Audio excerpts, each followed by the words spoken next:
Fight me! Well, that's the first thing that went live on stream. There's I. As it should. Listen, I would love to fight you, but I am not a fighter. I am a labber, and I also don't have money for Street Fighter 6, so I'm just going to be an observer. I am also a labber, which is why I got my ass handed to me by a Dalsim and a Marisa and a Manon and a Geef. But that's not the point. The point is that I had fun. And I'm now noting that you said you don't have the money for it. And I'm going to stick a pin in that for later. No, For later. no. Hmm? I'm gonna play my trump card on this. I sold my stick. Oh, that's okay. That's what pads are for. No. Mm-hmm. The only thing you should fear more than a stick player is a pad player that also knows how to use a stick.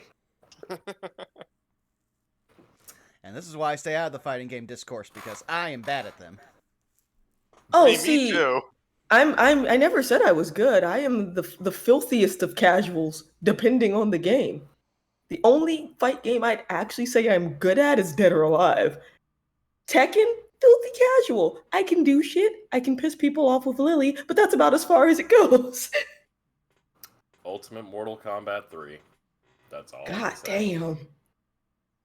God I'll damn. use some sticks for fighters. I'm playing Castlevania Randomizer with mine. Hey, look, I know someone who used a dance pad to play a fight game, and I was like, yeah, I'm done. You've beaten me. Marvel was mine. I think I put the most amount of time into Ultimate Marvel 3. Also, You're tired because it's at Evo.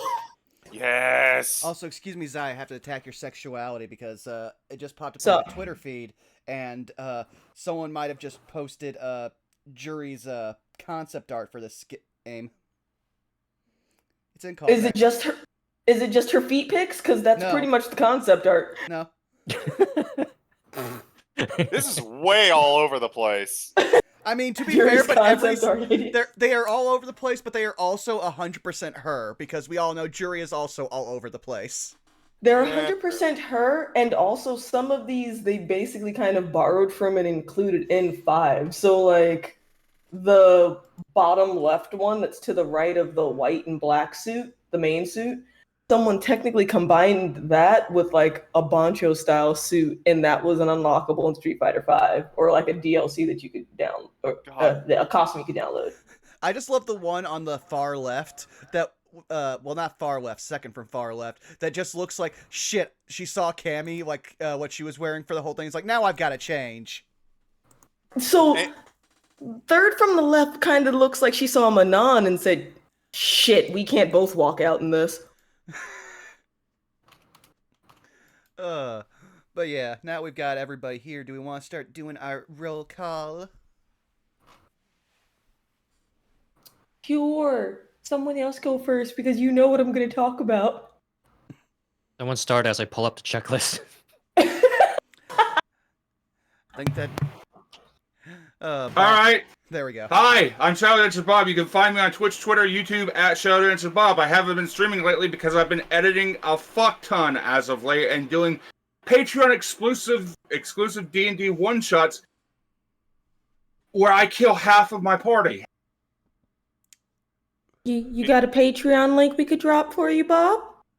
I think they are in the YouTube descriptions. It's like patreon.com/ShadowDancerBob or something like that. Good. Splendid. Yes. Those will be added to all of the episode descriptions going forward as well. So that way people can find it if they're just watching us here on YouTube. But now that Bob has gone, Wiley, how about you go? Oh, you can find me at Twilight Willy at Twitch and Twitter. I mostly play randomizers and roguelikes. Brain. Do you have insomnia? make Go music watch sometimes. Willy. Yeah, I also stream at the dead ass middle of the night because time zones and sleep schedules. Do you have insomnia, or are you UK? Yeah, that too. I didn't do Or it. in Japan. I feel bad. I said that like UK was an affliction. depending upon the country, they kind of can be. Oh. I mean, Oh, fuck. I didn't mean to laugh like, out you loud. know, not the best place for like trans folks like there, I guess. So, kind of. But yes, Well, that's why big we music. have Pride Month, which for all those watching in the future, it's Pride Month now, so you are valid and you are loved. That's right. Correct. Yes, as we always say here, be pan, do crimes. Be pan, do Indeed. chaos. Be pan, bring That's me, chaos. Zai. Oh shit, caught me mid watermelon bite. Fuck. Okay, so you can find me on Twitter at Zymunus. You can find me on Twitch at Zymesite. Same thing, kind of, sort of on YouTube. Yeah, Resident Evil 4 is done, so now it's just me spending a lot of time editing VODs and posting them up. But it's also fistful of Fridays, so I'm now playing a whole bunch of Street Fighter 6, getting bodied, dropping combos, and having fun while I do it. Tuesdays are still Dark Souls. Yeah, other than that, that is me. Frost, how about you? Hi, Twitch and Twitter. JFrost747. I'm getting married this Tuesday. Hooray! Fuck yeah! Mazel tov! Go! Time. Other than that, streams are going to be a little bit all over the fucking place. Probably going to be doing some more Skyrim as Bosom no Tachi decides to bonk everything with that orcish warhammer of hers. Also do Valheim. Soon enough, should be having some fun with D&D returns and other areas. Also, working on some very, very fun projects. Look to that. Other than that, you can also find me on your local news station as Pennsylvania man goes and jumps into storm trying to fight Jesus. CG, where can we not find you? Turning the other cheek, actually. Hello, I am the CG. You can find me nowhere, but you can find me nowhere because I don't much care for social media. But you can find me over on various Good Beans D&D streams, such as twitch.tv/fartingtart, where we are, after a bit of a hiatus due to real-life shenanigans, we are getting back into the swing of things tomorrow. Looking forward to all of the fallout, I guess, from the massive assault on our hometown.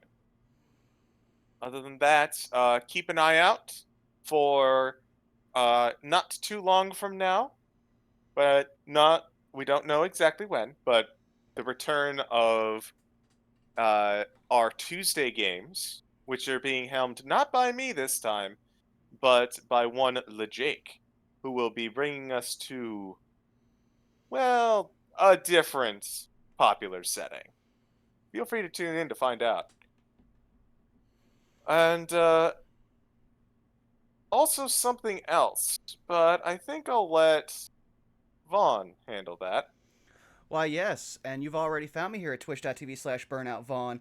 And aside from our every other days where we stream Saved by the Spell, we have another fun D&D project that we can now happily announce. Though it's not something so much new as a return to something very near and dear to all of our hearts. That's right, starting this July, we are having a return to Pack Tactics, our all-Warlock miniseries. And now I can actually press tweet on that tweet I've been saving for like the last 45 minutes. Which is now live. But yeah, aside from that, you can also join me, Wiley, and Citric for Satire Days to Sundays, where we're going to be trying out a new in-between long-term stream game. For those who like the idea of magical girls, as well as realistic court drama from the medieval times. We'll be doing some God Save the Queen, so be looking forward to that. As well as me and Zako continuing down the ever-winding routes. I can't believe how wet that got. The ever-winding routes of AI the Somnium Files, where we have literally changed causality at this point. And Hey, Vaughn. Yeah? I got you some chocolate. Damn it. Oh. But yeah, now we've got all of that out of the way and all of the announcements, I think it's time for us to lead into our lovely theme song. So if you'll please give me one moment here, as I also switch back over to the proper screen for doing this.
Andrades and good grief.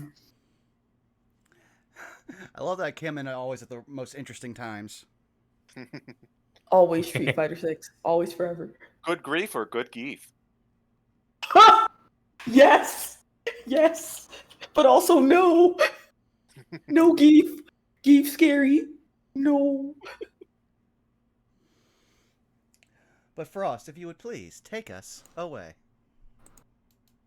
Alright, everybody, please step in through the portal. Do not mind where we're going. We're taking a field trip through to the well-known city of Brass. No! Oh, I'm so glad I gave you that, Wiley. Alrighty, let's fire up the music. Last time on Saved by the Spell, peace was kind of a dream at one point. It got shattered when, a certain someone was kind of being held hostage in a sense. But thanks to actions done by the school, and thanks to much well-concocted planning, the threat of Mr. Sweet has been eliminated. Huzzah! Yay! As well as Marcus and Anthony. Or Antoine. Why did I say Anthony? Huh. Don't know. Score 1 for the school, indeed. Hooray! Student murder! Appropriately. I mean, they were already dead, so... Hooray! Planting mulch! The Securitrons kill people for checking out books incorrectly. This isn't new for the course. Do not attempt to scan a PS6 as a tomato in the school store. You will be incinerated. Maybe you guys will. I'm good with them. But anyways, we now pick up on a much brighter day. A day of happiness. A day of enjoyment. As we now are getting closer and closer to the first of 3 examinations that will be occurring for this semester. We will start off by going down the weekly action line. We will start at the very top. And also, I should probably make note of this, especially to our lovely folks in chat. You'll notice we might be missing a person. Belky is being played by the celebrity Silencio. They don't talk much. But don't worry, they'll be back. Other than that, let's start with... up at the top? We'll start with Endair. Endair, I do see your work. You're wishing to do some time collecting funds via selling various items from your alchemy jug. Primarily that magical ink. and you wish to begin the exploration of the ley line. And any time that's left over, I'm cosmetically altering the robe of dazzling into colors that would match Daedalus's usual color scheme. All right. I will say for your first, I will say we'll start off with the first and the last. We'll actually get Those would back be the easiest, given Yeah. that number 2 has other parties involved. Yes, we'll actually get back to that. Look, first, I'd actually like you to roll a performance. Yeah, primarily due to how you sell this. Okay. 11. It's kind of a slow market for now. I'll say... Here, let me get out the big dice. Okay, that's 1, 2... Where's the green one? Oh, there's the green one. Alrighty.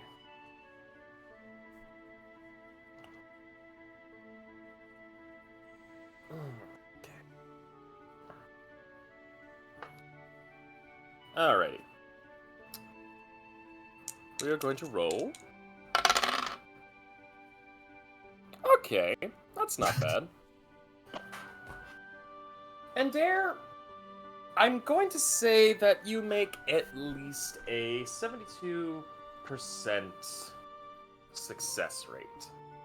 So, I would like you to add at least about 400 gold into your account. Okay. That will be helpful buying materials for making things, and that is a tool that will help us later on for the second part of this weekly action. Yes, it will, because that will actually be saved. So, and as far as you're working with the Robe of Dazzling, would you mind if I have you roll your, I believe you have your Artificer tools? I have Tinker's tools, yes. Please, if you would not mind. Nat 20. Heaven and hell! And it came up heaven. Alright! I will say, you know what? Because this is a natural 20, you will be able to get done with this within the span of 1 hour's time. And you will even be able to get it to match perfectly with the colors of Daedalus's outfit. Perfect. Now, so basically, what it's going to be is he's going to make it look like this thing has always been made specifically for Daedalus, given that previously it looked like a very drab, almost like a burlap sack kind of cloak from the way that you described it. Yes. And he is making this thing look fine, sleek, perfectly in its colors, maybe even having like House Wadavente, the symbol of House Wadavente on like the chest of it or what have you. You know, perfectly making it to how Daedalus would wear it. Of course. We can definitely work with that. Anything else that you would like to work upon? That's everything for at least this week. He didn't have a lot that he wanted to do. He just wanted to get some gold for part 2, do part 2, and then prep for that one. The rest of the time would be, usual stuff, studying, working, caring for the egg, just general basic stuff. Of course. No problem whatsoever. Speaking of which, let me double check my notes because... Hold on 1 second. If you're checking what I think you're checking, it cracked about 3 or 4 episodes ago. It did. I just need to check to see, because I did do some out-of-session rolls to see what its status is. And it has been inside of the papoose with a thermal cube, which keeps everything within like 15 feet of it very, very warm, like 90 something degrees, I believe. Mm-hmm.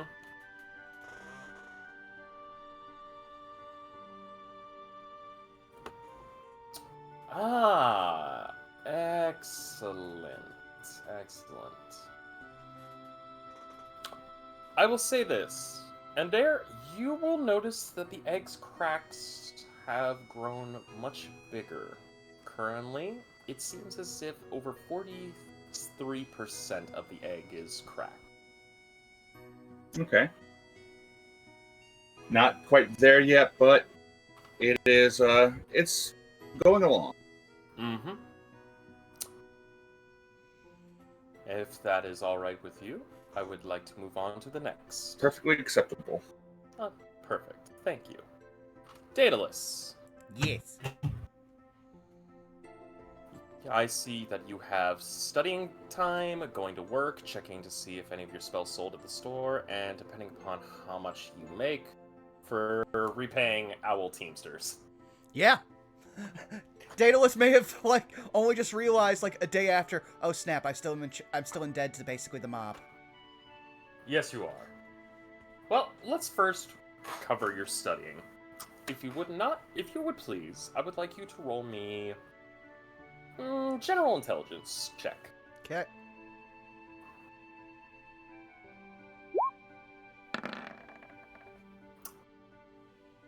Oof.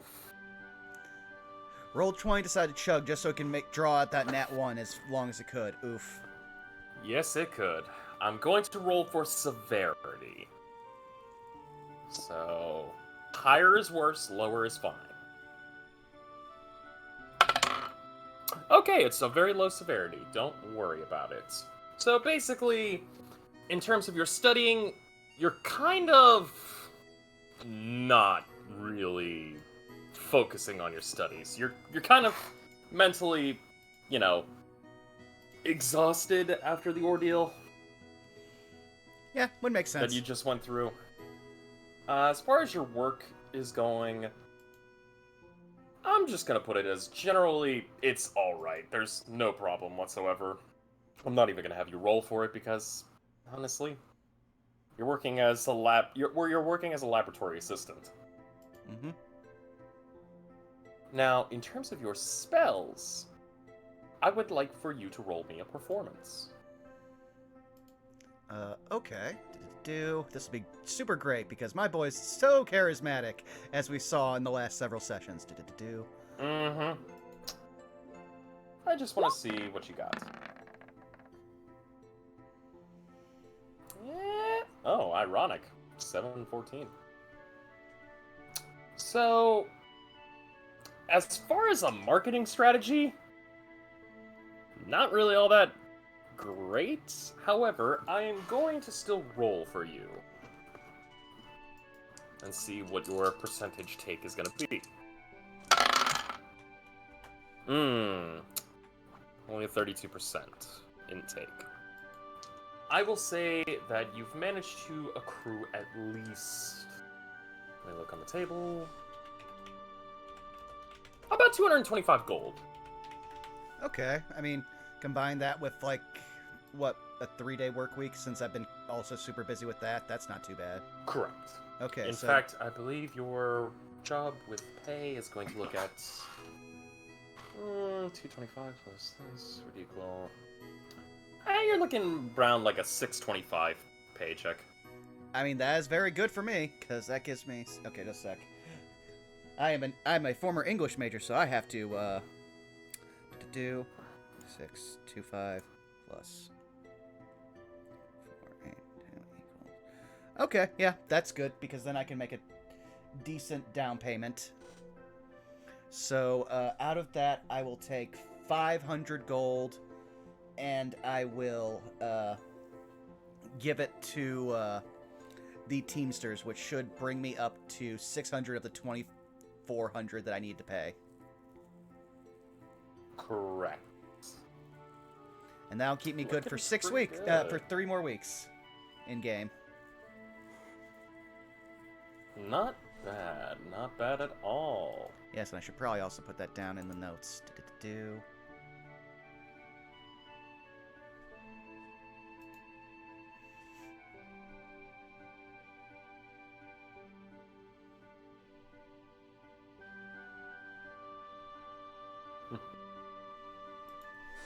Alright, and with that, you are going to be near Securitron. You're wanting to upload the Paradix protocol into them and use any leftover funds to get a store of magical ink. Yeah, at Correct. this point I would have 607 gold, so I would probably get at least enough to get, well, let's see here. I'd probably get, since I need to copy in a 3rd level spell, that'd be 150 worth of gold in ink, so I'll spend another 150, so that'll take me down to 457, okay. That's not bad. Yes. That is not bad in the slightest. And I will then use the time between like updating Securitrons with the Perdix protocol and everything to copy sending from Iaptus' spellbook. So I'll use that ink that I just got. Perfect. Not bad. You're looking pretty good, my guy. Looking pretty good. Yes, and having just added sending to my spell list, I am shocked that I've gone this long without realizing that sending is not a ritual spell. That's rough. Mm-hmm. That's kind of necessary, to be honest. Yeah. Yeah. If it was a ritual, my job would be so much easier. Well, now we have 2 people in the party with sending, so... But that also means Salus, you can never escape. Oh, I'll find a way. There is a way. But yeah, I would just say, just figure out, because you said I have the Perdix protocol and 20 Securitrons, just let me know how many more, just I'm over time. going to say for this one, you will need to do an Arcana check. Just because Perdix being kind of linked into you, I will say it's... You're fine. You're fine. Yeah, also give me 1 second here. I'm going to throw up the screen. I'm going to refresh, because for some reason, like, Roll20 is chugging, and I don't want that to affect anything else. Ooh, that ain't good. No, it's on our end too. Okay. At least my end. Yeah, Roll20 Not is just kind you. of, I mean, at first I thought it was just because, you know, weather and stuff, but it might also be.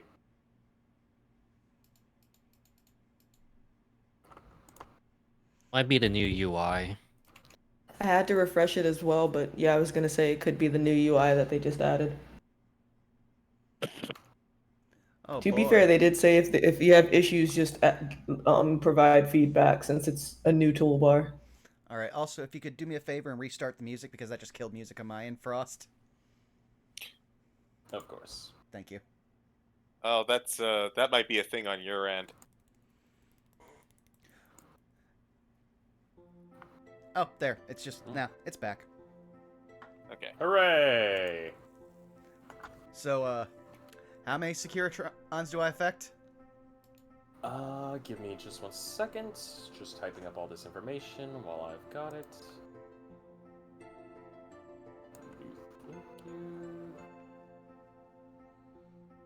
I'm gonna roll for this. You get 4 additional Securitrons. You know what? Having a network of 4 different Securitrons that can save my friends if they just shout a single word, yeah, that's pretty good. Especially for a first year. Mm-hmm. So, with that being said, you will have 4 more additional Securitrons now under your assistance. Is there anything else? Not right now, at least not for weekly action, so you can just move on. Of course. Salus, we will do your first part. We will save your second part for a little bit later, if that is alright. Absolutely. So your first part will be you're wanting to spend more time at your club and at work. Yeah. Just keeping my head down. doing some work, doing some studying, the works. Of course. Now, I'm going to say with this, just give me a normal performance for your work. As far as your club's concerned, you don't have to roll anything. It's just simplistic. Performance, huh? Mm-hmm. Give me a sec. Let's see what the rogue gets. 15. Not Not too bad. Much better, so I will be able to do this for you.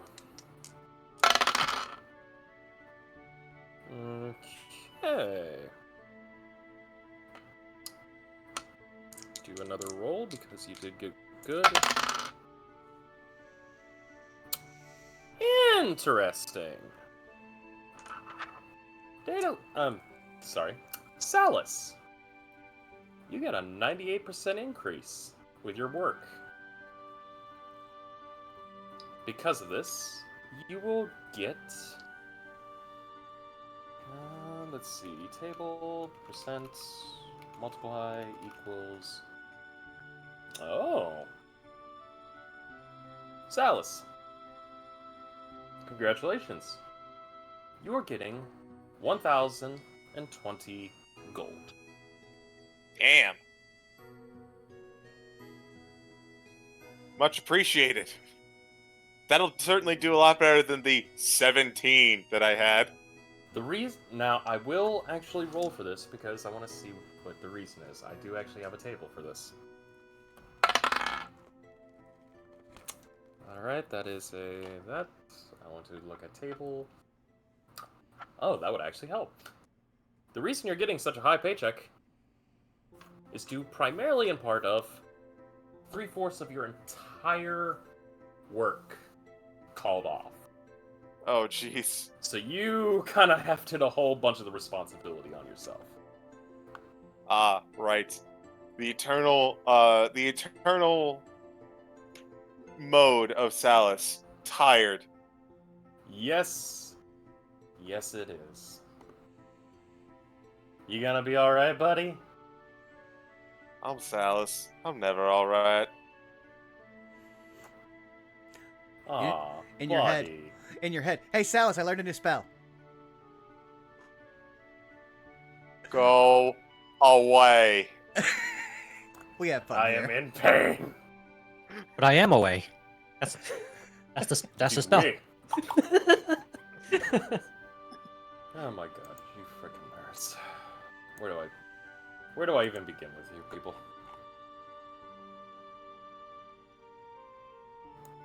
Alright. With that being said, we will move on to Iapetus.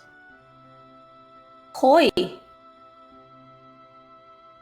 I see you wish to study for your exams, tend to your flowers, work, and do club stuff. Mm-hmm. And if you get a day off from your classes, you'd like to stroll through the neighborhood near the campus. Yep, I'm going to... basically looking for a gift. Or two. No problem. Let's start off with the first part. I'd like you to roll me a general intelligence check. Boy, after all this action, I'm prepared to fail my classes. Doink. 15. You're actually doing pretty good on your studies. Ooh, thank That's- goodness. It's all good. Now, I'm not gonna have you roll a nature for your flowers, and as far as your work and club stuff, I'd like you to just do me one performance check. Okay. Question in regards to the flowers. Has Goldblum been doing that plant growth thing each day? Because then I might still have to. I'm going to say, while the plant growth has gone off, there has been some complaints to the Department of Student Housing. So they've kind of been utilizing some magic reduction capabilities, so we're not going to be seeing as much major plant growth. Okay. And Mostly that because some students are kind of getting choked out by vines and the devil's lettuce. Quite literally Gotcha. choked. we don't need people getting choked out by their veggies. And that performance was a 6. A 6? You're gonna be on the lower end, so... Ooh, that's a lower end. You only have a 20% income for this week. You know what? Some income is better than none. It's been a week. Yeah, so you're going to get at least 150 gold. I made back half of what I spent on sending we out here.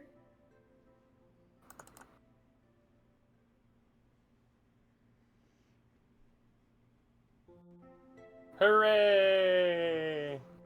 True, but also thanks to Indare's help, as we discovered between sessions, you also have the ink for way more spells than sending.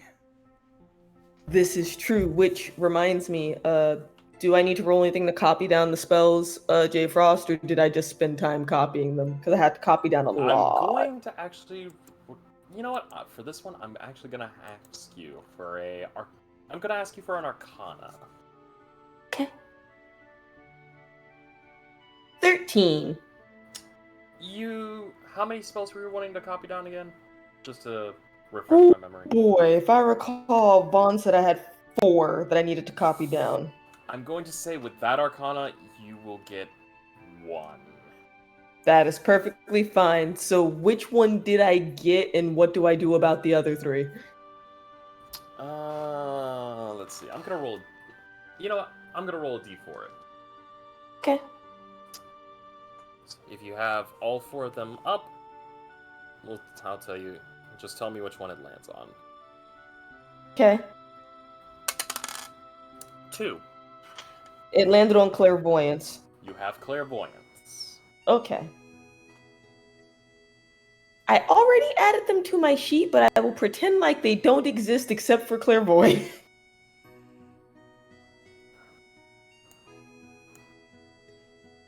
It's all good. So do I basically just try again on different days, or are those like gone? You can try again on different days. I will say, give it just a wee little bit. Sure thing. I have learned stuff. You just ran out of time and didn't have the time to scribe the other spells in. I wrote in Chicken Scratch, and it did not help me. Yeah, because half of the time aspect of trying to scribe a spell into your spellbook is figuring out how the spell works. It just took you a really, really long time figuring out how clairvoyance works. Exactly. You're dealing with a whole lot of information kind of coming at you from multiple angles here. And even with your intelligence, it's still going to be a little bit of a fight. Makes sense, especially with 4 level 3 spells. Mm-hmm. Correct.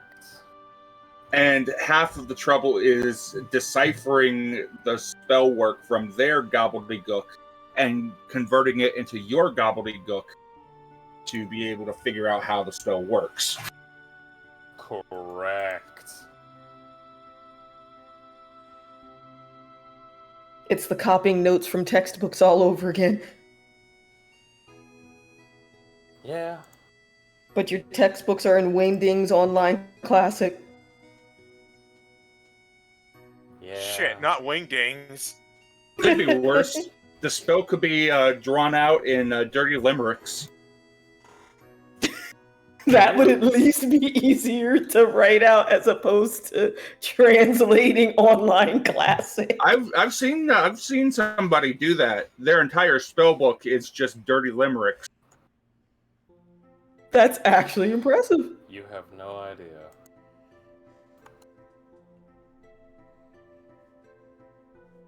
You have no idea. You should see what they did with enlarge reduce. God. Eh. I am curious. Alrighty. With that, as far as the neighborhood near the campus, I will like you to hold on to that for just a wee little bit. So, with that being said,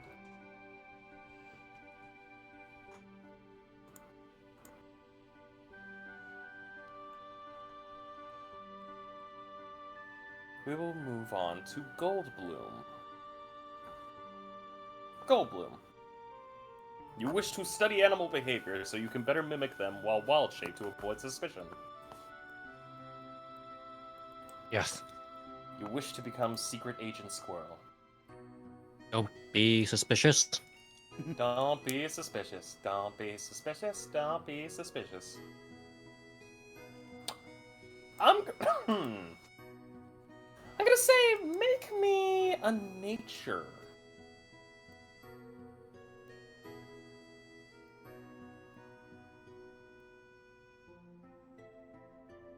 I will eventually, when my computer allows me to do such things.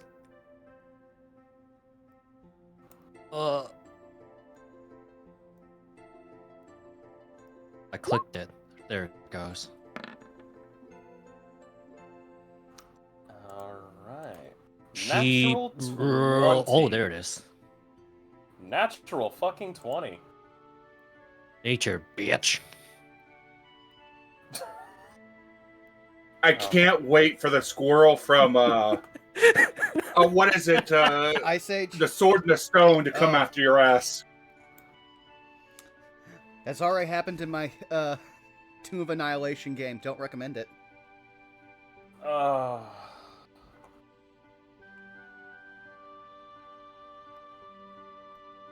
Where do I fucking begin with you people?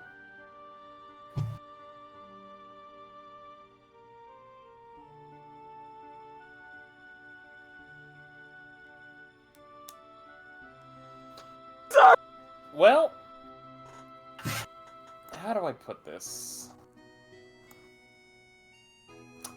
You are perfectly able to mimic. I'm going to say one ant. You know what? No, I'm gonna roll. I'm gonna roll for this actually.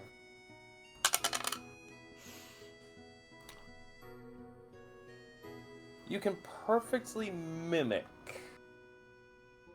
as you have already managed to nail down, a squirrel, a pigeon, and a fish. I don't think you can do a fish, actually. Can you not? Oh, yeah. So, Swimming.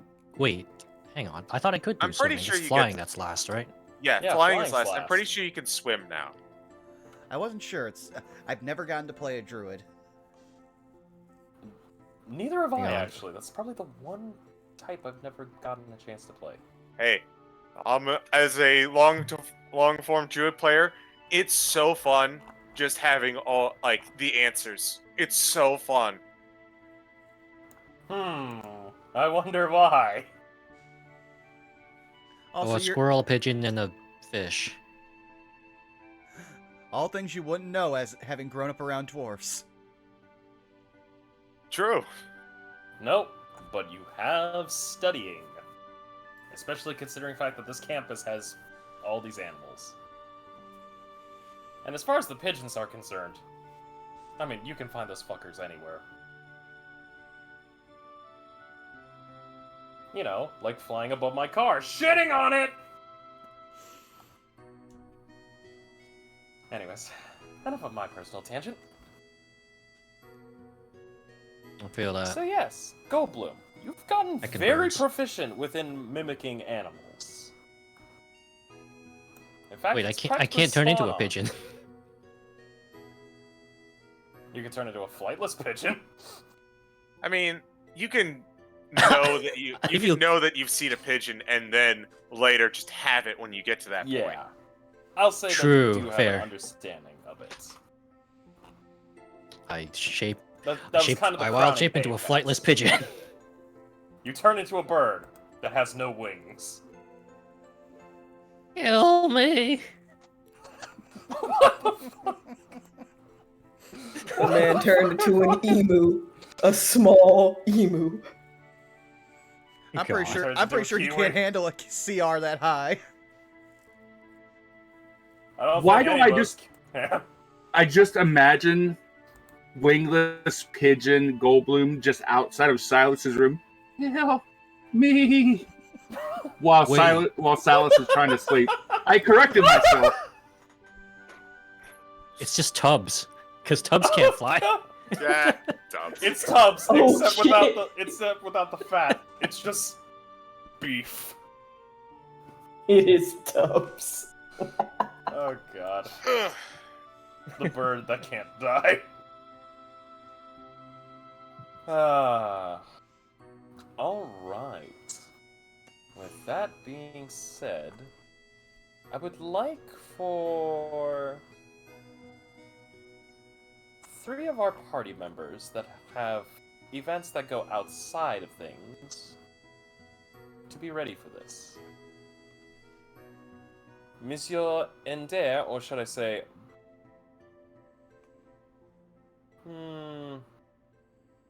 Chuck, as well as a Mr. Belloc. You wish to go explore the ley line. Yep. Mr. Charles Finley wants to take a look at the ley line, but he's not dumb enough to go in there alone, especially after the lesson that he learned from Daedalus buddy system. Alrighty.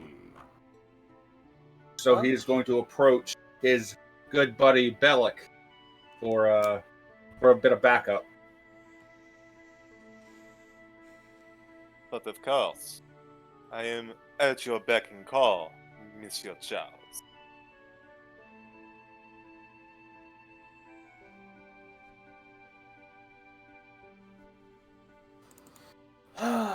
And we're going to take a trip.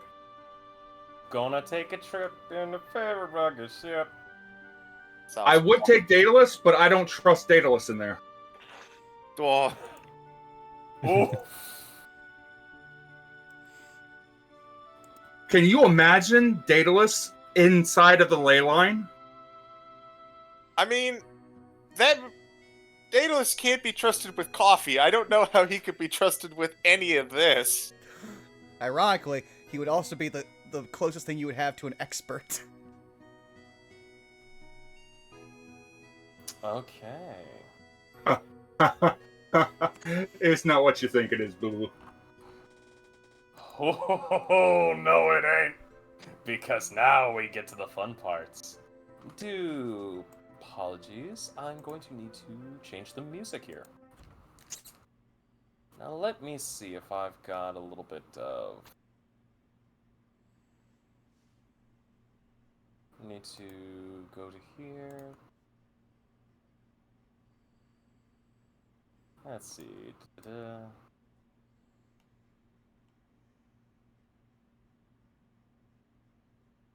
Da-da-da-da. Wow. Let me skip past all my horror shit. Yes, you don't need those, especially when I'm around. Please just take those and put them directly into the trash can and just bury them nice and deep. You mean in the trash bag, right? Yes, in the trash bag. Did you Trash notice bag of that there's a holding? hand grabbing from underneath the bag? There better not be. Oh. Bagman Wonderland. I forgot all about that. Already been there, didn't like it. Oh, come now. What's wrong with a little bag? I don't want to have tea time with the Astral Dreadnought, thank you. No problem, no problem. Give me just 1 second. Now, don't get me wrong, I would try to persuasion it and give it the sultry look. I would absolutely give it smolder.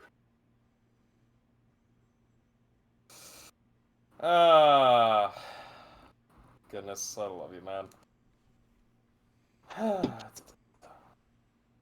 Alrighty. There we go. Believe I've got just the thing, and... Let me...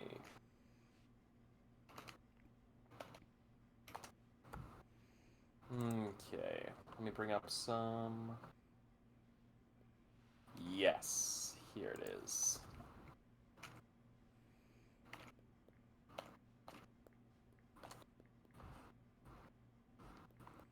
We're just gonna go use this theme for right now.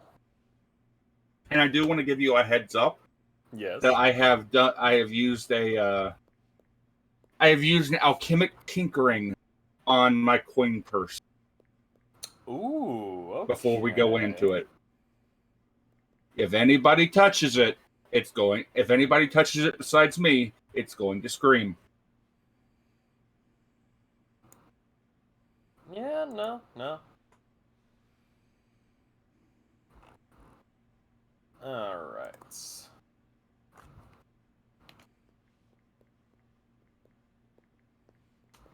So, let's put this on.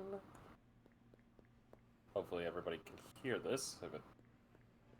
You can all hear that, right? Mm-hmm. Alright. Perfect. Yeah, I can hear it. Sounds like background jazz or something. Or Yep. okay. And allow me to at least get this image for you all, because you all deserve this.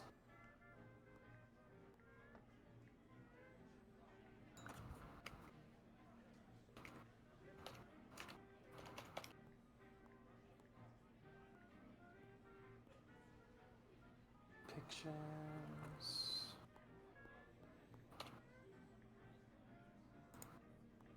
There we go.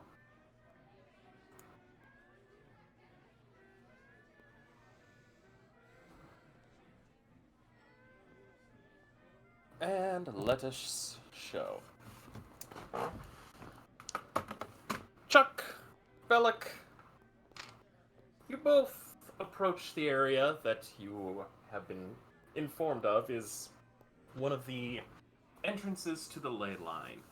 A vast and very secretive kept marketplace for all magical schools that takes place within a very well-built connection. Its existence kept semi-hidden from the schools in general is known to certain teachers. However, due to its ability for each student to cooperate and get in touch with other academia, it isn't necessarily shut down or barred.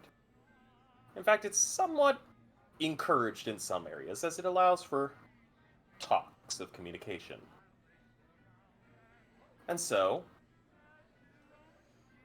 every school has permission for certain bits of the ley line to be used in their campuses. However, they are to be kept out of sight and out of trouble. And thus, we come to this. Hopefully you all can see it. Mm-hmm. The Leyline Marketplace. And allow me to move us onto the map.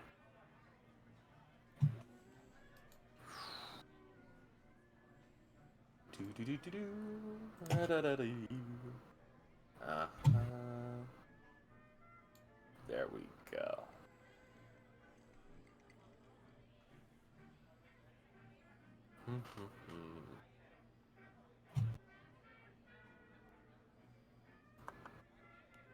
Here we go. Moving down. There we go.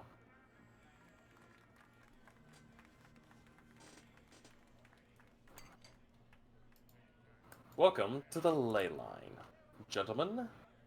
For this, because you are disguised, I'm going to put on some... I'll put on these little ninja masks for your symbol of disguise.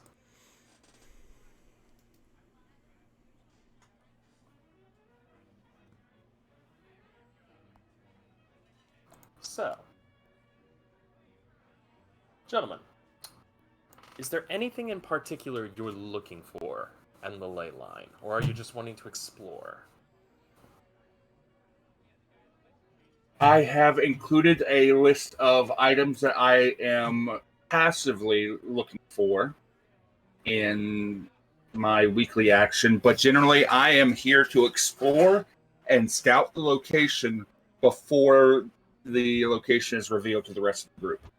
Of course, of course. This is scouting, threat assessment, and seeing exactly what they have. Okay. Feel free to walk up, as you will see that every last stall here happens to be manned. There are people coming and going, many of them young, a couple older. It seems you'll see some that are approximately elderly, gentle folk. You'll see some that are just young, a few kids even here and there, like young children. But for the most part, it's mostly students. And you notice that many of their outfits, some are Strixhaven, some seem to be of every other school. Including a few of your rival schools. Any of the students that I have noticed from the Blood Bowl game? None so far. If you would like, however, I believe it's Salis, or Bellic, I should say right now, that has the highest perception, correct? Passive? Indeed, eh? And I believe it's a 19? Mm-hmm. Alright. Bellic, air quotes. You'll notice one stall in particular, Brannigan's Bazaar.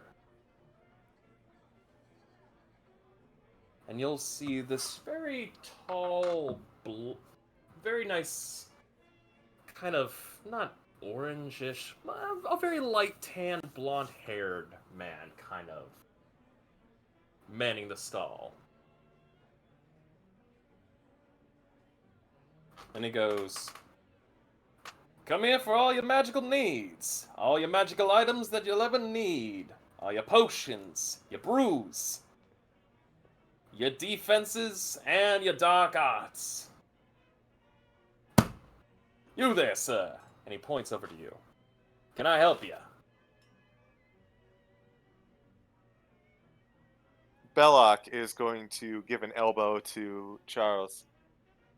It seems that we are being accosted. Shall Which, we? go Shall ahead.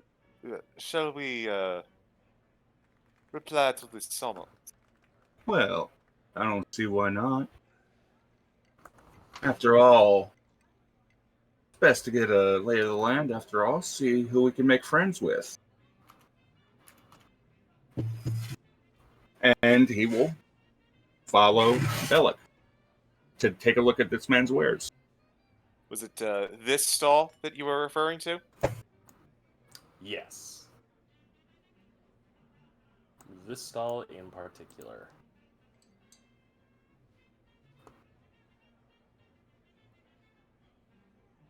Look out, sir.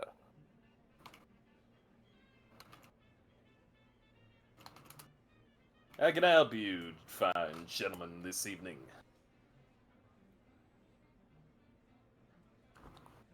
We're just Aye. popping around, having a little look-see, seeing what's going on around here. And just taking in the sights and all. He will take a look at the smattering of items on display. What does he have for us? Allow me to be able to put some stuff. You'll notice he has a couple different things.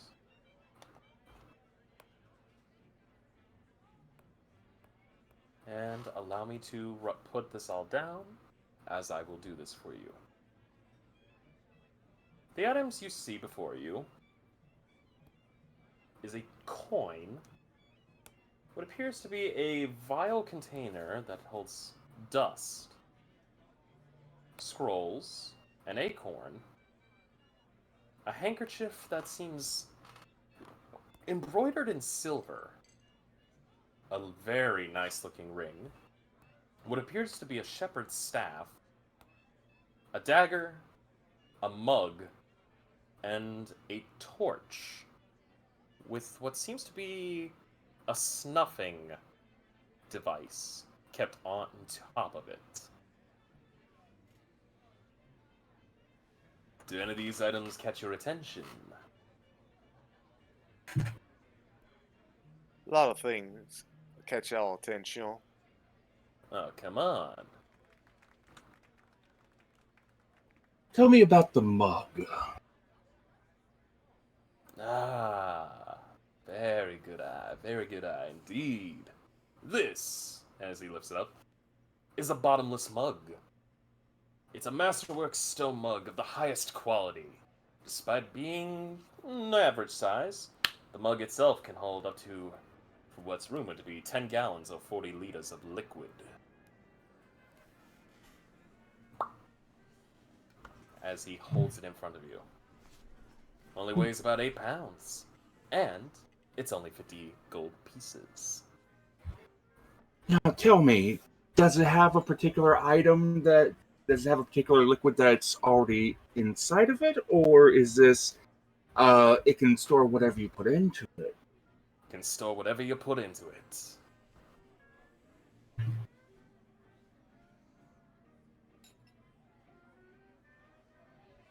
By the way, J Frost, can we have a list of everything that you Of course. provided? Of course. Allow me to put this down. And I will put this in the text chat for everybody.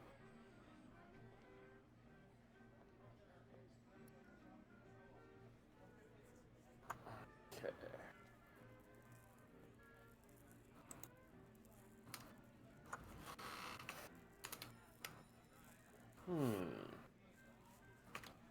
I'll just use their names, so that way... I won't be using their names.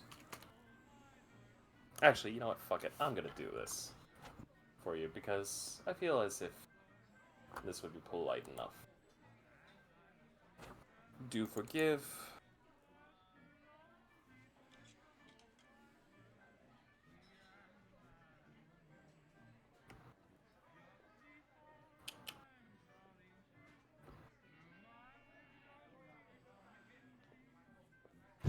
I'm already very fond of this mug. Like I hope this, so. this is very good for storage, especially if I can find a cap for it, and then stick it into the preserving chest. Okay. These are the items currently he is showing to you.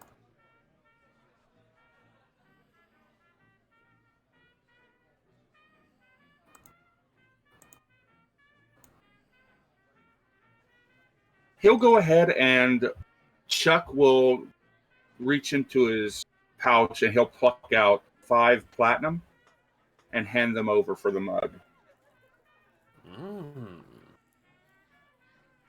Very nice. He will take the 5 platinum and he will hand you the bottomless mug.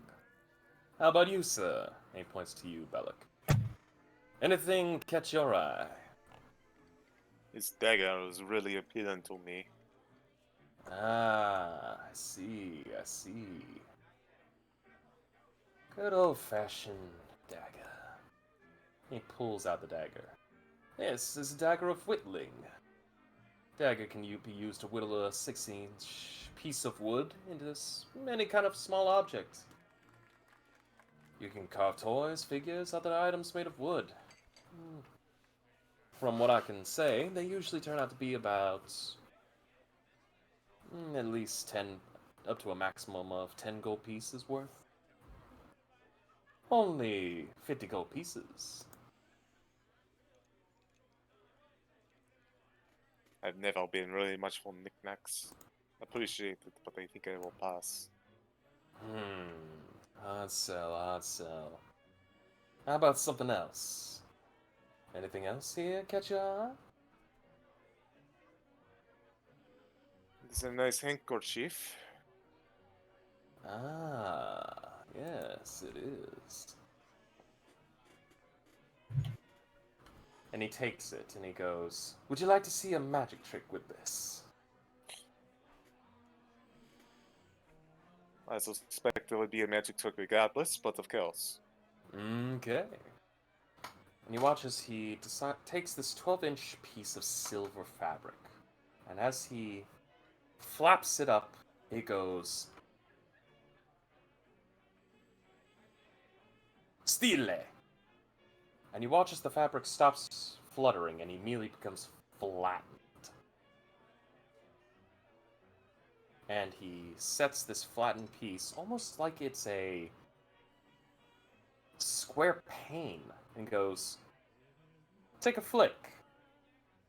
Go on. Flick it." Belloc will flick it. As you flick it, you hear a resounding tung. That, my friend, is the command word used to make this little piece of fabric become as hard as steel.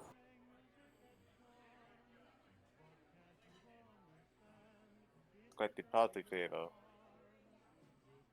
Useful in case, an unlucky arrow shot tries to come towards you. Always want to keep it in a... And he kind of taps at his shirt pocket. Vital region. This would go excellent with my shirt pockets. Only 25 gold pieces. Very well. You will have dazzled me enough. I shall purchase this.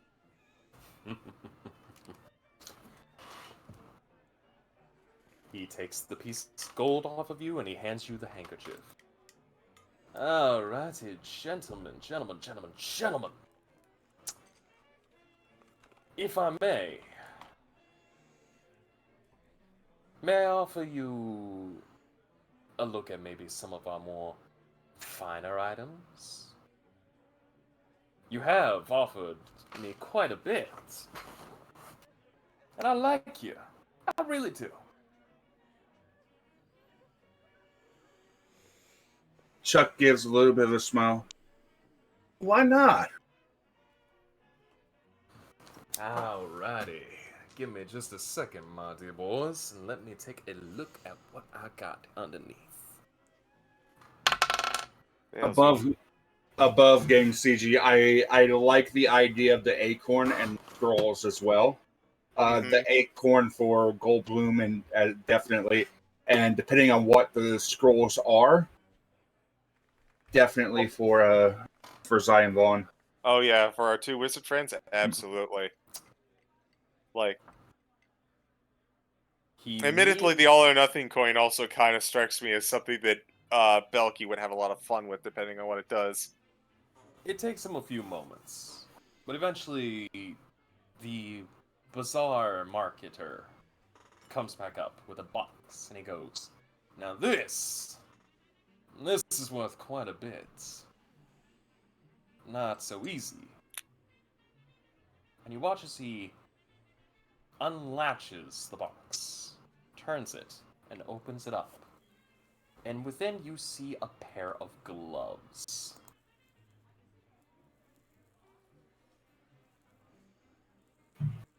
This is some fancy hand gear. Oh, it's more than just fancy. Allow me. And he takes the gloves out of the box, and he puts them on his hands, and they almost seem to meld into them. And you hear him turn and go, "Kith, I require your assistance." And you see a small green goblin kind of walk out and go, "How can I help you, sir?" "Kith, get the bow. The good bow." "That one, sir." And you watch as this goblin picks up a bow and goes, "How many shots, sir?" "Just one." "Yes, sir." And he pulls out a single arrow. He then approximately goes about 25 to 30 feet away. Gentlemen, a demonstration is in order, yes? Always appreciate to see the whales being advertised. I thought so. Whenever you're ready, Kif. Are you sure, sir? Kif, I'm never wrong. You watch as the goblin just pulls back on the arrow, and with a thunk, launches it at the bazaar manager. And you watch, almost as if fast as lightning, his hand throws up, and he immediately grabs this arrow like it was nothing. And with a single flick of his wrist, he sends the arrow flying back into the quiver of his assistant. These, gentlemen, are gloves of missile snaring. Beautiful, ain't they?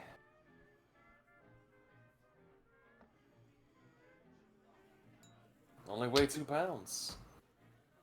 Magically entombed, they have the ability to easily allow an individual the capacity to catch any projectile weapon and fling it back. So long as you've got the strength to fling it back.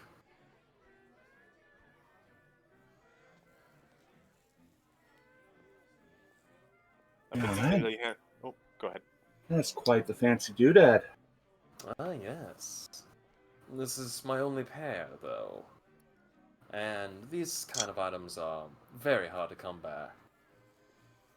So they do, unfortunately, run a much higher cost compared to my...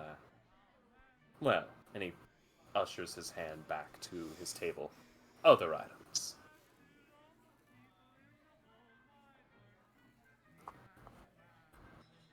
Now, how much more of a cost are we talking here?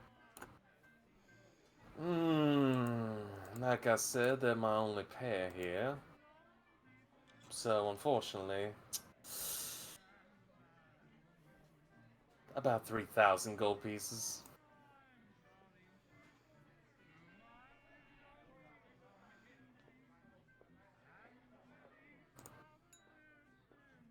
An impressive price tag. As I said, much harder commodity to come by. And on top of that, considering its unique ability and the fact that you kind of have to spend some time getting used to these before you can even use it, well, you know. So how can I help you? Come on. Surely something like this would catch your eye.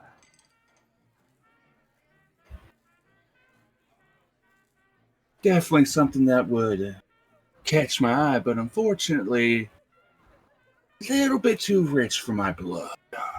Although, definitely something to keep in the back of the old noggin. And when we return, might be something to definitely pick up if you still haven't gotten it. If you've still got the pair. I got a feeling we're going to be seeing a lot of each other over the next few years. And he's going to give that award-winning Chuck Finley smile. A free drink is a free drink, baby. I'm saddened, but I understand completely. I guess this item will just have to collect dust on the shelf. As he takes them off and just puts them back into the box, he locks it up and puts it back underneath. Oh, for now, at the very least. But I do confess that those scrolls and that acorn has caught my attention. I may not be able to get the gloves, but can still weigh down your coin purse a little bit. So you wish to look at the scrolls and the mighty acorn itself. Well, allow me to introduce you. He pulls up the two scrolls, and he unwraps them. Both.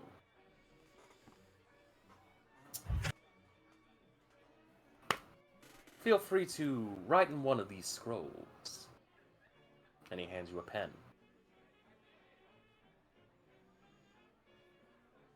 He'll grab it and he will write a sentence in Draconic. Alright. And what do you say in Draconic? Let me see.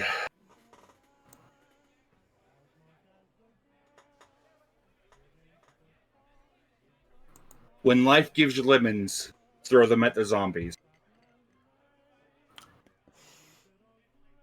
Chuck.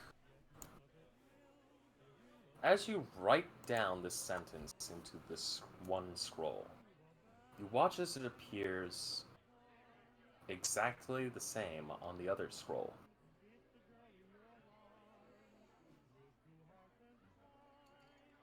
What do you think? It's called a paired scrolls. Two of them are magically connected to each other, and you have the capacity to write up to 2 whole sentences on each scroll.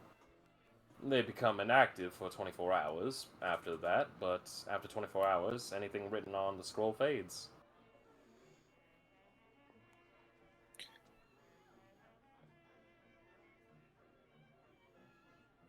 This might be a interesting way of communication when, say, open magic and long distances are involved.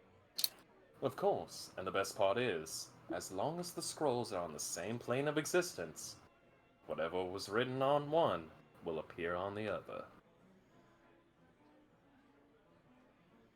And say, if a detect magic would be used, what would these scrolls come up as? Would it be able to be guessed from a distance, or what have you, exactly what things are? Or Generalized. Considering it's communicationary magic. A little bit of conjuration and illusion.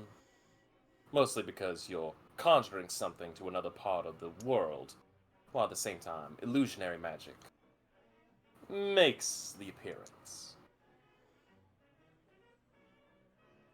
how much? 100 gold pieces each. And above game, that's 200 gold or 100 200 for the gold. pair.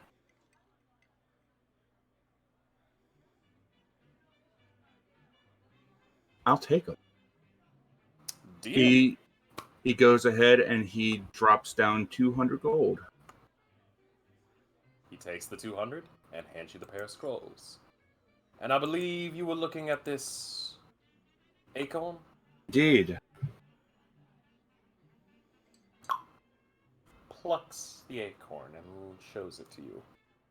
Now, unfortunately, I cannot use this item, as it would be merely expended. They're not hard to come by, but, you know, it's cheap. This is a mighty acorn.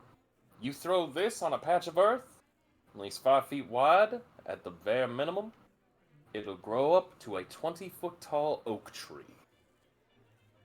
Perfect for getting that nice little woodsy feel for your future home. The cabin, a nice little hunting cabin, could always be made, even if it isn't out in the middle of the city. Or just sprucing up a park. What do you think? You think Mr. Stone would enjoy something like this? Possibly. Mr. Stone does tend to prefer stone, though. I think he might be interested in this item, though. How much for you to part with it, my friend? 10 gold pieces. Deal. Tell you what, as he takes the pieces of gold off of you and hands you the acorn, I like you so much and I feel so terrible that you can't get those gloves. I'll give you 4 more. And you watch as he pulls out a bag and shows you to you. And there are 4 more acorns. Absolutely free. Man after my own heart, I do declare. I think we're going to be seeing each other quite a bit in the future. I would hope so. After all, we all want our coin purses a bit heavier and our stock shelves a little bit lighter. Of course, of course.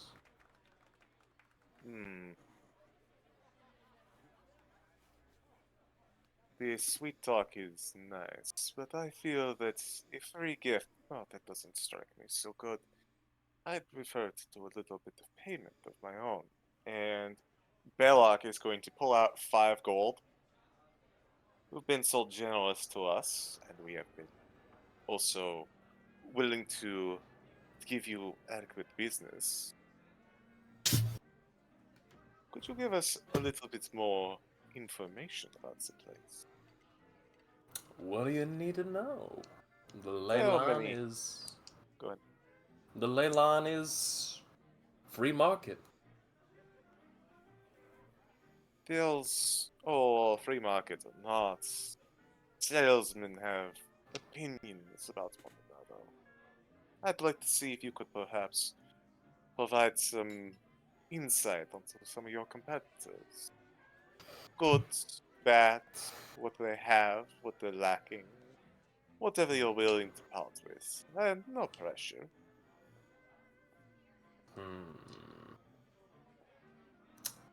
In terms of my competitors, we're all just simple, humble folks setting up our shops.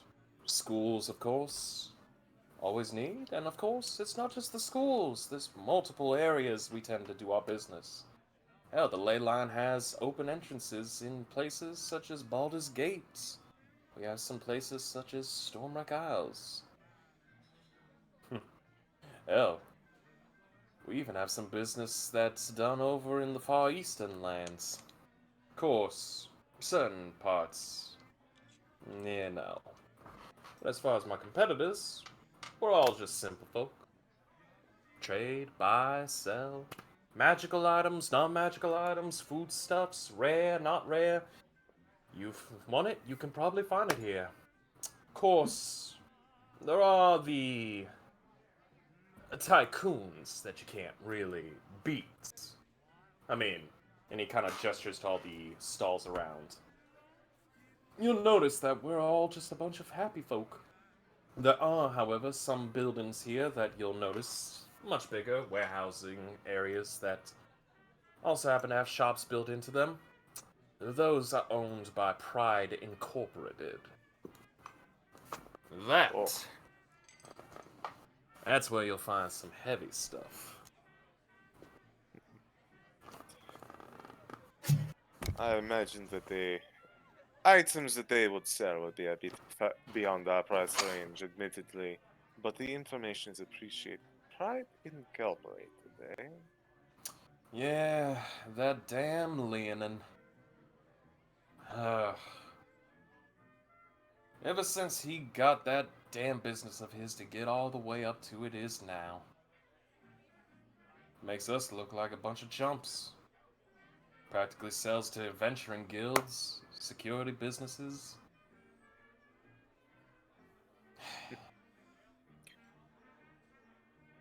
Well, my fine friends, we are not exactly the adventuring type, so I see no real reason to take our business there when we could have it here, after all. I like you. I really like you. You know where the real market's at. It's with us simple folk. Besides, you're doing business with good people, not doing business with mongers like Pride. So you know what? I think I'll do you a favor. And he hands you both a business card. If ever you feel like you want just to have a good time, Down the street. About that way. And he kind of points to the left. Your right. Your left, his right. There's a nice little speakeasy down there that sells some pretty good mead. Good ale, and some of the finest elven wine you'll ever have. Go enjoy yourselves. Now, how could we say no to such a courteous offer? Belloc looks on over to Charles. As Charles looks back over towards Bellic, there would be a slow, sly smile forming on his face. I know you too well. Hey, man loves his drink. Man loves his food. What can I say? Place like this might be a good opportunity to get a hold of something new and exotic that we've never tried before, right? You had me at exotic. Well, gentlemen, I do believe this concludes our business. I hope to see you around again. Until next time, my friend. A pleasure, sir. Of course. And as you both leave the stall, he turns and goes, Gif, alert the buyers. I'm rich.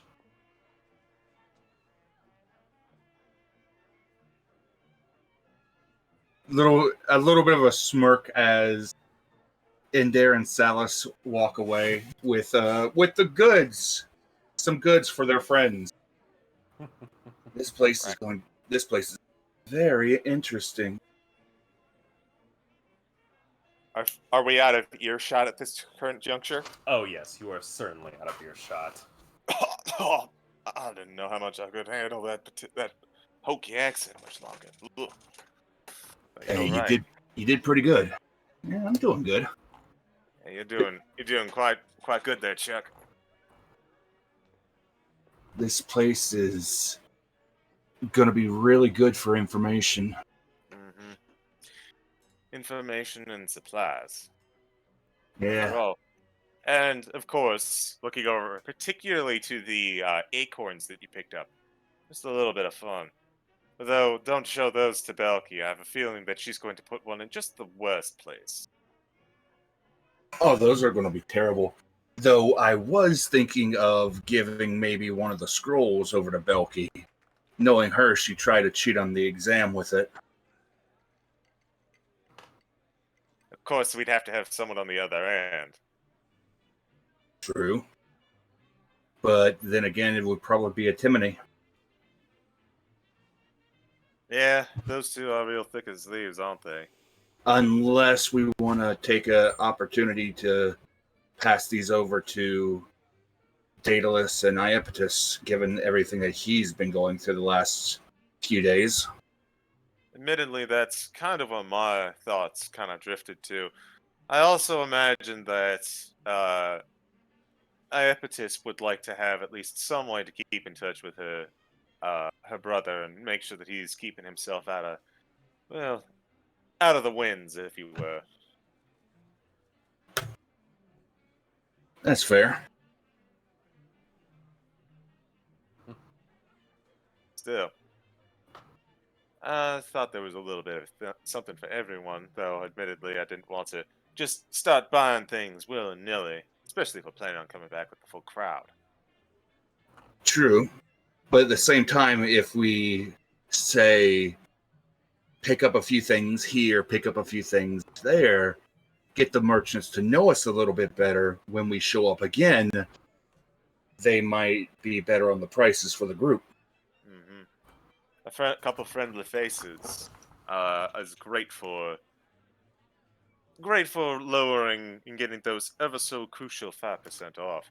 And Lord knows that you in particular, you're so great with that coy smile of yours. Something I always picked up from my father. He was great with it. He's always got a silver tongue about him.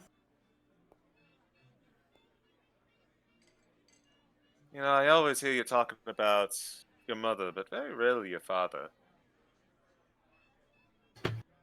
Well, I suppose you could say I'm well, my father is he used to be a bard for the longest time, specialized in telling stories. Mm. But after he ended up settling down, he ended up becoming a merchant, and he runs around, picks up this and that all over the place, and she handles the hunting, he handles the merchanting, and you know, and I've come here to try to help out in the family business. Bard that's gave it up to be a merchant. That's almost unfair.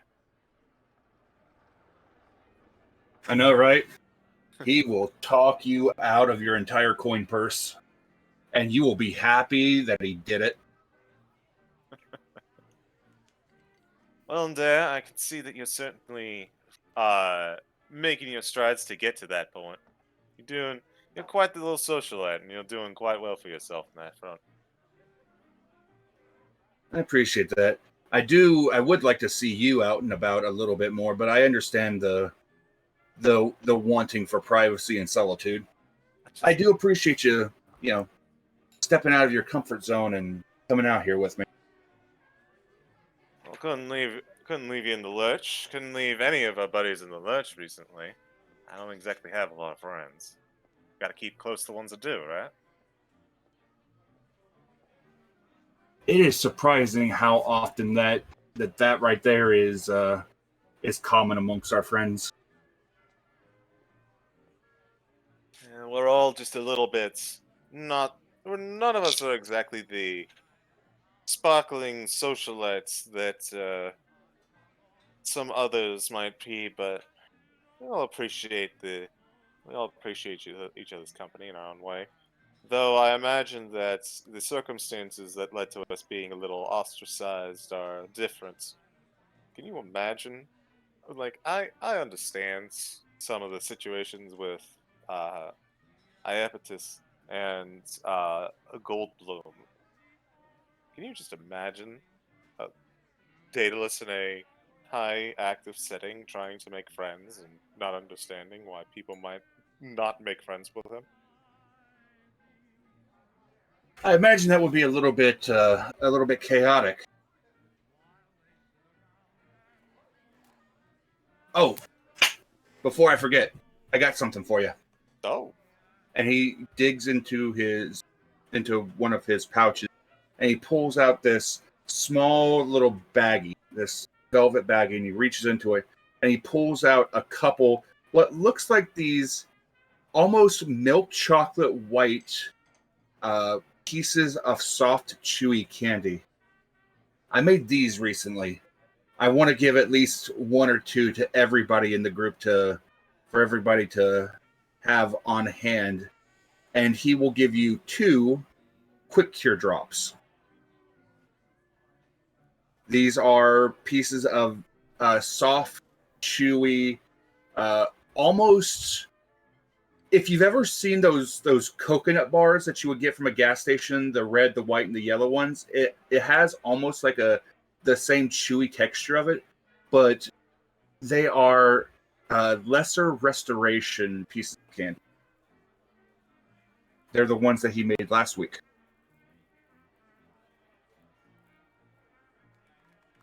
I made dang, these recently. Basically, yeah, if something happens that clouds you, like clouds your mind, makes you sick, whatever, take one of those real quick. and dang, you are spoiling us rotten. I hope you know that. Oh, giving gifts is one of my love languages. One of many, actually. Oh, I imagine he kind of speaks in. Actually says this in Draconic. Well, I imagine you've got plenty of different tongues for plenty of different loves. Hey, you know it. Speaking of lovelies, how about we go and check out the what this business card took us to? That sounds like a mighty fine plan. And I imagine above game, this is a pretty good spot that CG's put us for a fade out. Yes, and we will also come back to it. Interesting. For right now, we shall go back to the above world, to a friendly neighborhood area surrounding Strixhaven. And in fact, allow me to switch the music scene and everything else. Do.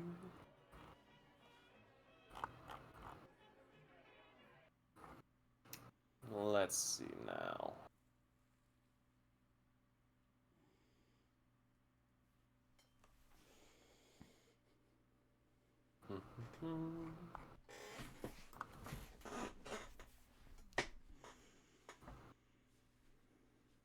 There we go.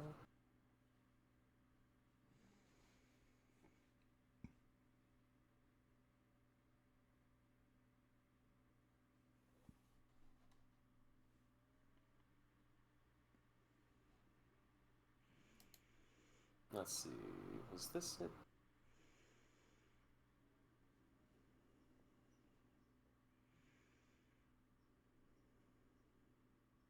Here we go.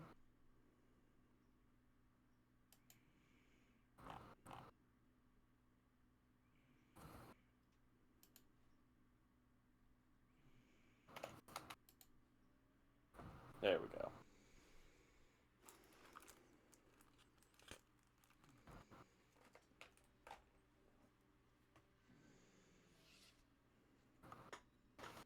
Back on campus, or close to campus, we have a friendly little face currently taking a look at a market. Iapetus, you are currently venturing outside of campus. Mm-hmm. Yes. The market is rather alright. It's not too bad. There's plenty of small stalls here and there, mom and pop shops, some food carts making their way. And what is your passive perception? My passive is Also, I do 15. Not... 15. Alrighty. Also do not like that. 1 second. Here we go. Hopefully this should be better.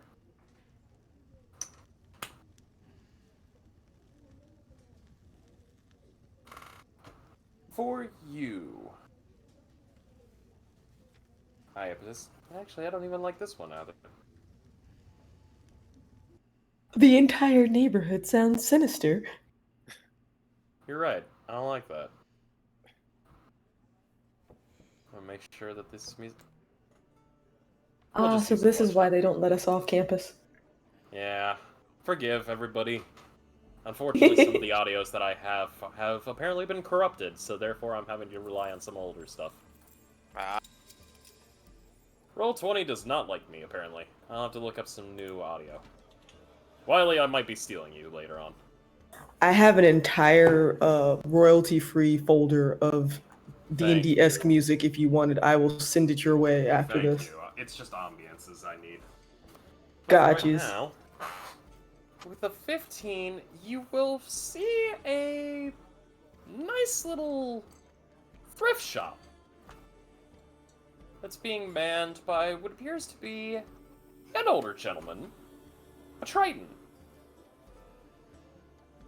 Perfect. Huh. You can always find little interesting things here. I didn't even know we had this near campus. Huh. Gonna go take a peek? Alrighty. As you go up, you'll see the Triton Man kind of just lazily reading a book as he's just sitting up at the counter. And it takes him a bit, but he eventually looks up and goes, "Oh, I'm sorry. I didn't mean to... be rude. Hi. Welcome to the antiquities store. How can I help you?" Hello there. Oh, no need to apologize. I actually this is my first time kind of just hanging out in town. I saw Let you me shop. guess. Campus. Yes. I guess my and like kind of tug slightly at the like green top. I guess kind of gives it away, huh? Hmm. A little bit of that, a little bit of, just general speak. You have the poise of a campus student.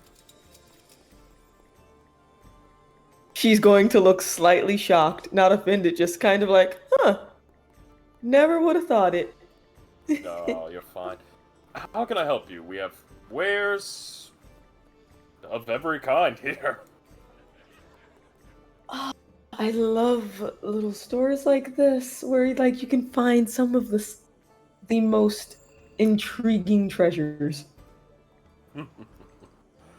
Well, some would call it junk, some would call it treasure. I just call it ware. Fair. Uh, So how wow. can I I help you? mean, I guess where could I start? Do you have anything kind of similar to like mortal and pestles or like I think I've heard them called molcajetes before?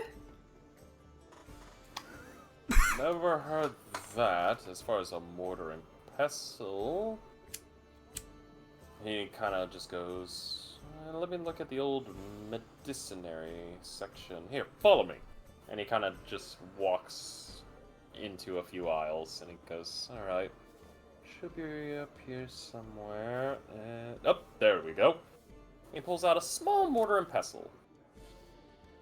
Oh, tell me more about this mortal and pestle. How does it look?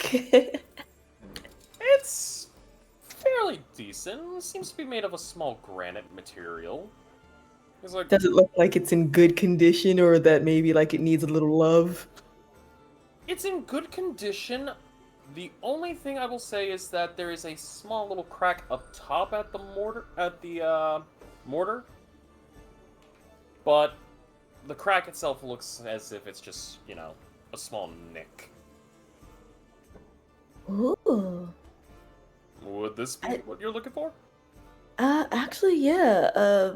So a friend of mine, is a chef, truly a refined chef in his own right. I don't know if he'd pat himself on the back or not, but yeah, he probably would. I I was wondering if he had something for any of his spices, like if he wanted to come up with some special herbal blends of his own. Uh, I and so understand completely. So, here. And he kind of just hands you the mortar and pestle, and he goes, now, we don't really do food stuff as much, besides, like, this is more medical, but, I mean, if he wants to convert it to it, I'm not gonna say. We do have a pair of wine decanters, if you're looking for... Wait, hold on. How old are you? she pauses for a moment because she's trying to calculate whether he means like dog years and human years, and it like stops her for a moment, and she's like, 17. I don't know what the legal drinking age Well, is you also have to this you also have this to calculate. universe. You also have to calculate elf years because we are significantly Yeah. older than everyone. Yeah. So as a matter of fact, then she's gonna say, do you want that in, I guess, elf years or the human equivalent? You know what, you're an elf, so, I mean... Yeah, you should be fine. Yeah, here. And he kind of just goes over to another shelf and he pulls out 2 pairs of wine decanters, seemingly made of a nice iron. Oh my goodness. I think he might like the mortar and pestle, but Oh, he might like these too. Why not get them If I'm- both? That depends. Jingle's money pouch. How much are they? Altogether, I'd probably like 10 gold pieces each. 10 gold pieces altogether. Nothing too serious. I mean, we're just a small little antiquity shop. She's going to say yes. I would like both. But just in case, I guess I find other things while I'm here. Can we like put these on the counter? Because I might get more than just this. Sure. And he just takes them, and just walks back to his counter and puts them there. Okay. All right. So let's see. So far, we're at 10 gold for both. You said, Mm-hmm. and that's All the the can. items. Oh, yes, flea market sales. All right. What do you have in the way of like things that musicians might take interest in? Depends, actually. Hold on. And he goes... He ushers you to follow him, and you guys walk for about a solid 2 minutes. And eventually he goes, well, we've got a couple things here. We've got a pair of bongos. Everybody likes a good bongo. She pictures her brother taking them and immediately driving the entire party mad. Not intentionally. He's just absentmindedly tapping on it as he's thinking. We've got a lute. Pulls out a small lute. Oh. Let's see, what else? Ah, there we go. And he pulls out this... what you see as almost like this weird-shaped guitar that has a crank handle at the bottom of it. Hurdy-gurdy! Oh my goodness. Is that Hurdy-gurdy! a hurdy-gurdy? Oh my god. Everybody likes a good old hurdy-gurdy. Of course, if you're not in the mood for a hurdy-gurdy, and he kind of just pulls out a L-shaped brass instrument. And he goes, saxophone. You know, my bud is kind of a rocker by nature. I was wondering if you had something like maybe a really neat pick or like an antique pick, maybe? Like guitar pick? One of those metal ones that are kind of rare, but if you use them, it adds a little extra twang when you play. I'm sorry, hon. Unfortunately, I don't have anything like that. It's okay. I wonder. So just above game, that was a hurdy-gurdy, a lute, and like something else?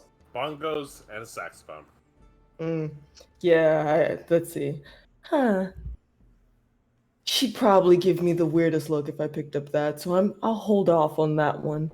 But I mean, hold up. Rocker, you said. yeah, she specifically would probably play like lead guitar. She sings as well. Not a guitar, but every good rocker needs someone to do and set the tempo. And he goes over and he ushers you to a beautiful 20-piece set drum set.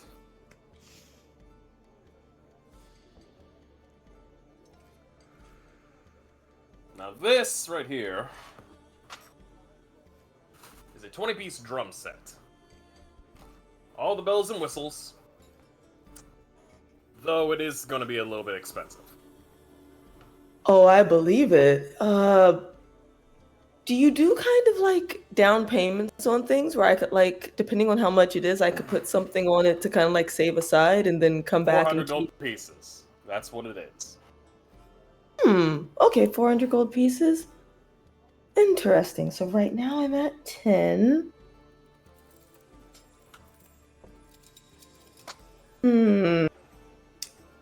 I might have to come back for that drum kit because I know someone who would be interested in it, her bandmate.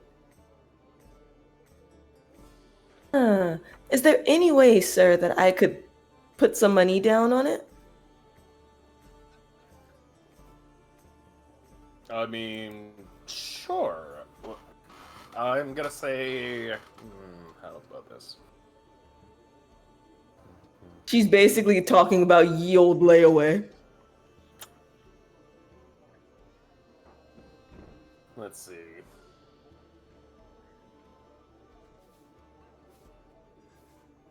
We'll do. 20 down. Put a. You put a 20 gold piece down payment on it now. I'll do a whole thing where you only have to pay like 20 gold pieces. We'll do it as a tri-weekly payment. Okay, let's see. And of course, obviously, if I have more to put down, I'd happily put down more. Oh yeah, by all means. Alright, 20 per week for drum kit. And that's 400 gold pieces, right? Correct. Cool. Alright, cool. We're at 30 so far. Neat. Oh my goodness, she's going to love that. I'm also going to probably have the entire dorm hate me. But different building, not my problem.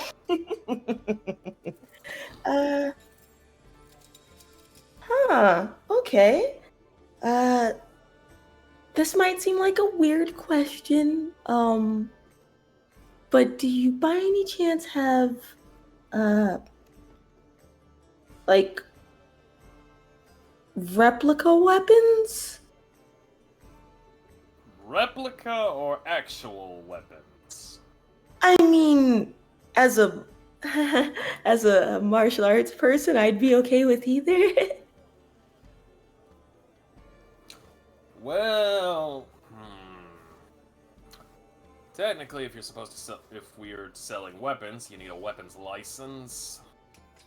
However, as long as you're Unless always- you know of someone in the market who does have one, like Oh, in no, the no, neighborhood. No.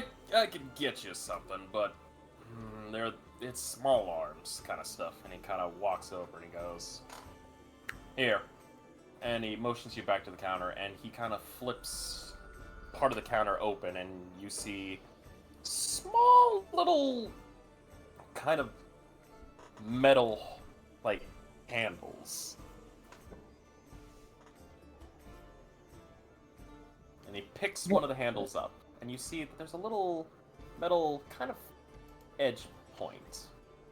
And as he puts his thumb on it, he pulls down, and it flicks up a small blade.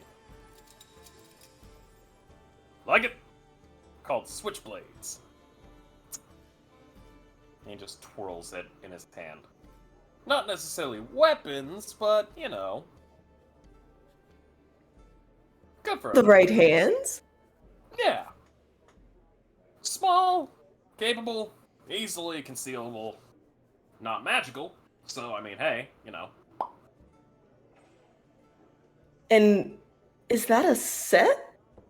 No, this is just one. I've got dozens of them. I mean, if you're really looking for something, and he kind of pulls out this big-ass Bowie knife. I mean, there's this, but, you know, I can't condone the sale of this because, you know, he kind of just waves it around. It's big. And this is literally going to the extreme of smallest arms. Let's see. After I'm literally refreshing my memory on the size of a Bowie knife right now. I see. Bowie knives are big. Oh yeah, they are. They biggins. Like big old steak knife. I'm actually interested in both of those, but for the switchblades, how much are they? About 5 gold pieces each. I would like. Shit, can I use daggers? Let me check something. Or like switch knives. Oh, I can. Oh, okay. I would like to buy 3 of those. 3 switchblades. Coming up. That'll be Okay, so 15 let's gold see. pieces on top of the 10. And you've already put down a 20 gold piece deposit for the drum set. Anything else? Shit. Hmm. I think I think I might be okay for now, unless you know of like some maybe hobby shops in the area that might carry like throwing dart sets, like for dartboards. I think you'll want to see probably down over at the. Yeah, there's a little weapon shop about 20 buildings down that way. And he kind of thumbs to the direction of west. Just head down that road. It'll be. Yeah, you'll know it when you see it. It's Dwarf Fellow. Okay, thank you so much. I'm Iapetus, by the way. You'll probably see me through here often, and I might even bring some friends. Well, thank you for coming to my shop. We here at Fishy Finds like to help everybody out. Been awesome. Oh man, I'm so glad I was able to do this. School has been a lot.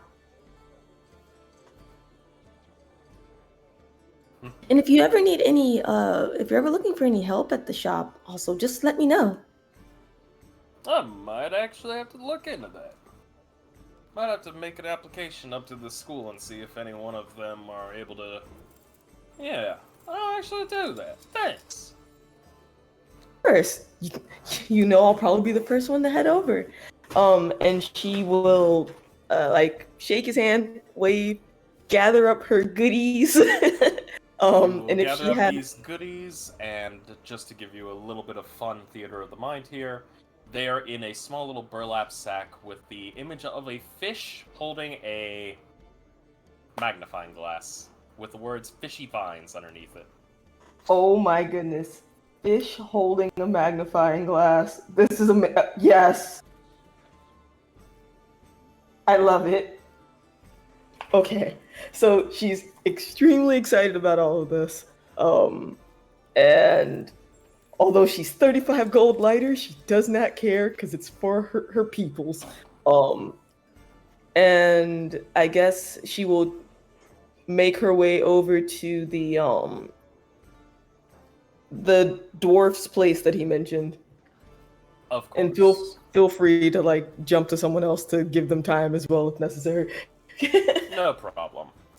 Before we jump back to our soon-to-be bar hopping group, I'd actually like to go back onto the campus. And I'll say we'll go to Goldbloom for this one. Goldbloom. How you doing, buddy?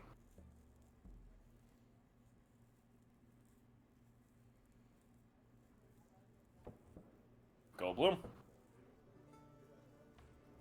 Yeah. Goldbloom.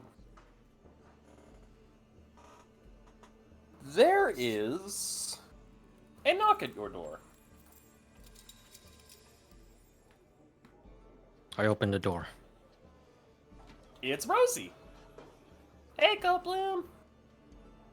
Oh, hi. Hey, sorry to bother you, big guy. Can I get your assistance for a second? Sure. What do you need? Well, you're, you're big and you're rocky. You can do that whole gem stuff. Can I get your assistance on something? Sure. Here, follow me. And she kind of like grabs you by like your pant, like the lower part of your pant, and just walks you. Wait, actually, hold on. Yeah, I'm gonna need the other one. Here, come with me. And you both are being led up to Daedalus's room. Just imagine as she's dragging you around, you're not actually moving with her. She's just dragging you, and the stone grinding sound effect is following you. There's a literal sentry bot just recording all this, just going. Property damage. Just slowly increasing, like, the number of, like, how much it's gonna cost to repair. Well, physically, she could not keep up with his gait because he has about 5 feet on her. So for every one step he makes, she would make 4. It'd be easier if she, like, rode on his shoulders and just pointed his head to where to go. Do you allow this? If she wants, yeah. It'd She be gets easier. onto your shoulders and goes, "Yeah, come on! We're gonna go find, we're gonna find the nerd."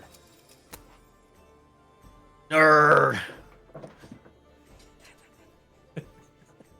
It takes you guys a bit, and she points you and basically has you go up to Daedalus's room and goes, "Is he in?" Well, let's find out. Knock, knock, knock.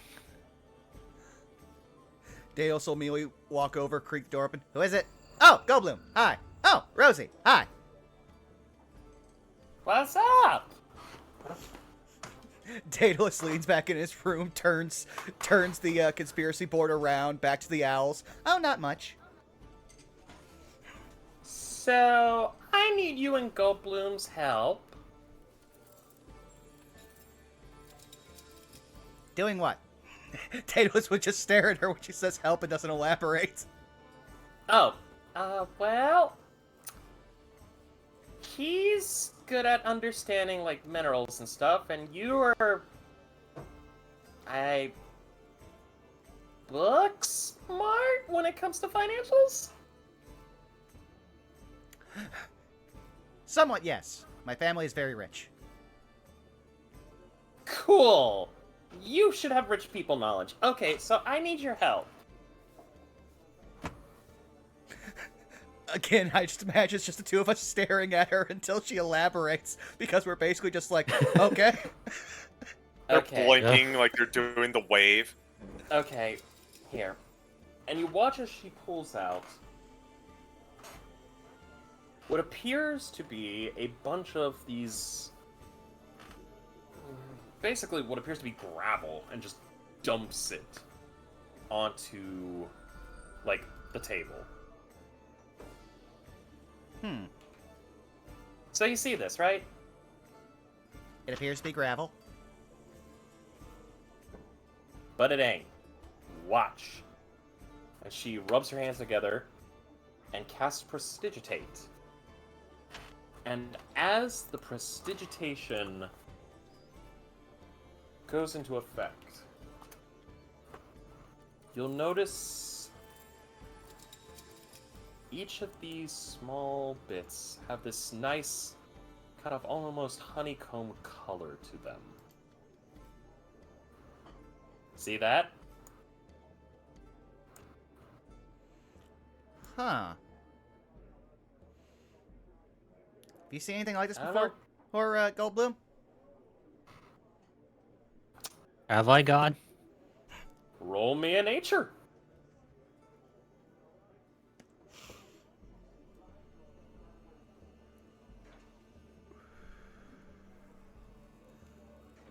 Eventually.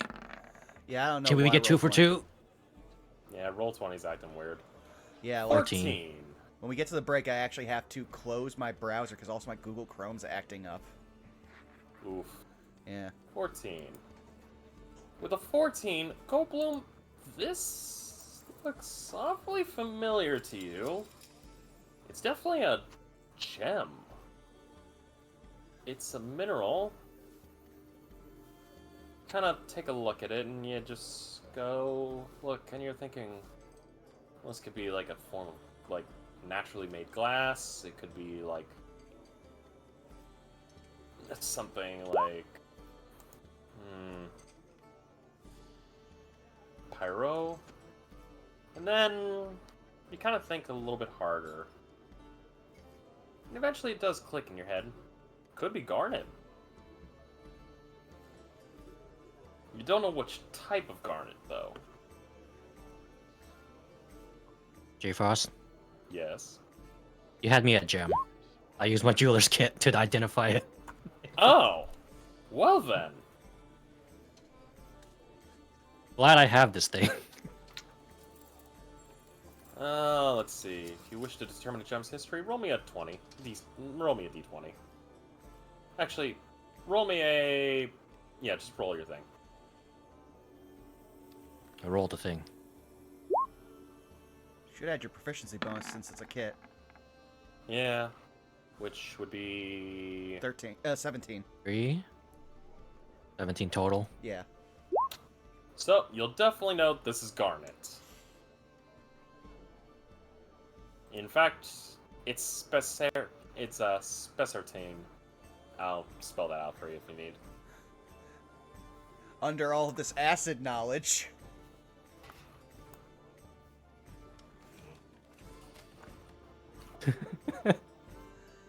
Idle hands and whatnot.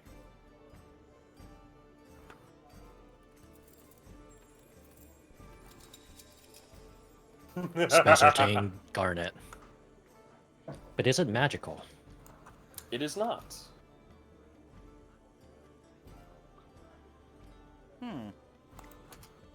Do you want to share that with us before Daedalus starts doing things?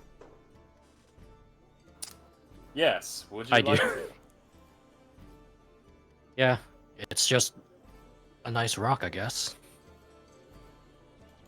So no innate magical properties. Did you alter its appearance with your spell? No. Well, I mean, besides putting, the dust on it, because, shiny rock, but... Would you know how much it's worth?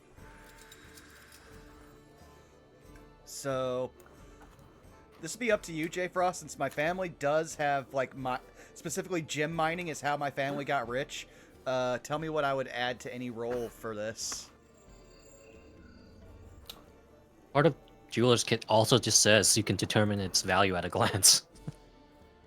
Identify gems, last one. True. My guild background comes into play. This one time. Let us all take a moment to appreciate this momentous occasion. I mean, hey, it's coming more handy than my noble background. So, I would say... Daedalus or Goldblum, if either one of you wish, you can roll with advantage. One of you has to choose. Which one is it going to be? I'll let Well, Wiley what have it. roll? What is the roll? Alright, you do Okay. have advantage.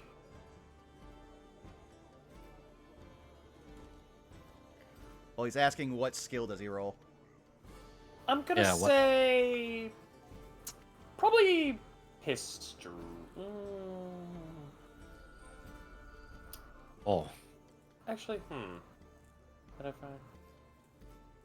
Well, seeing as how you want... Yeah, roll a history with advantage.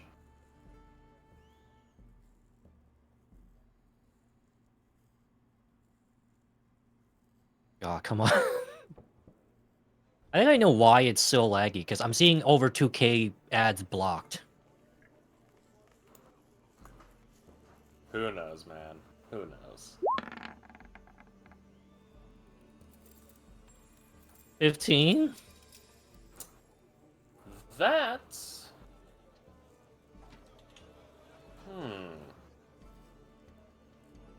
Seeing as how we're going to see that... If you were to bundle them all together... Because this is all small pieces. But if you were to put them all together into forming carrots per each... You would have approximately...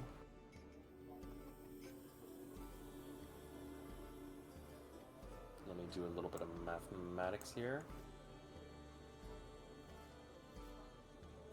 You're looking at around 20,000 gold pieces. Oh! That's That's a lot of gold pieces. Well, Twenty how much thousand is is you could get a lot with this. Yo, How much is it? 20,000, right? You said Yes. 20,000. You watch as Rosie's face just freezes. Twe. Twe. Twe. And she just faints. We specialize catch in her. knocking this poor Yeah, yeah. girl out. I was about to say, like, this is so common for her. I imagine both Daedalus and Goldblum just instantly catch her. To be fair, she did it to herself this time. So which one of you is gonna try waking her up and how? I want to know this. Let me take a look at what I've got here to work with. Mind Sliver. I absolutely do not thunderclap. Daedalus will just hold out his hand. His dancing lights will appear, and he'll start flashing them rhythmically while it's going, Rosie, Rosie, Rosie, Rosie, Rosie, Rosie. What happened? Oh, you have a very large sum of money in natural minerals. Words of the wise, don't try to sell to a dwarf. They will very much get you far less than what it's worth, even if it is at a dwarven rate. Holy crap. Holy crap! Thanks, guys! And she immediately grabs all these garnets, puts her back in her bag, and goes, I'll never forget this! Thank you, thank you! And she runs out the door. Daedalus just looks at you. I'll get a tip, right? Wait. I would just say, Daedalus would just look at Goldblum as they both, like, stare at the door and just goes, I didn't do anything.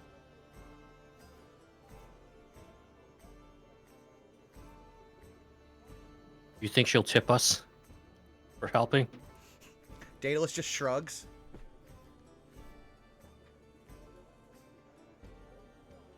Also, she might want to see a doctor about that constant fading. Do you think it's anemia or, like, a blood sugar thing? I don't know.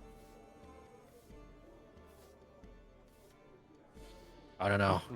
I didn't know blood was sugary. I mean, it's... Huh, I never actually really thought about that. Blood usually tastes very metal. I've actually gotten pretty used to tasting my own blood. She does seem pretty sweet, so I guess it makes sense. Fair, fair. She would be very sugary. She immediately runs back into the room and goes, Almost forgot. And she kind of snaps her fingers and goes, do either of you have notes on the test? Which test? The one that's coming up? Ah, okay. Well, and Daedalus will just walk over to his desk, pull out a giant notebook. Let's see here. From... Ah, here you are. Let's see here.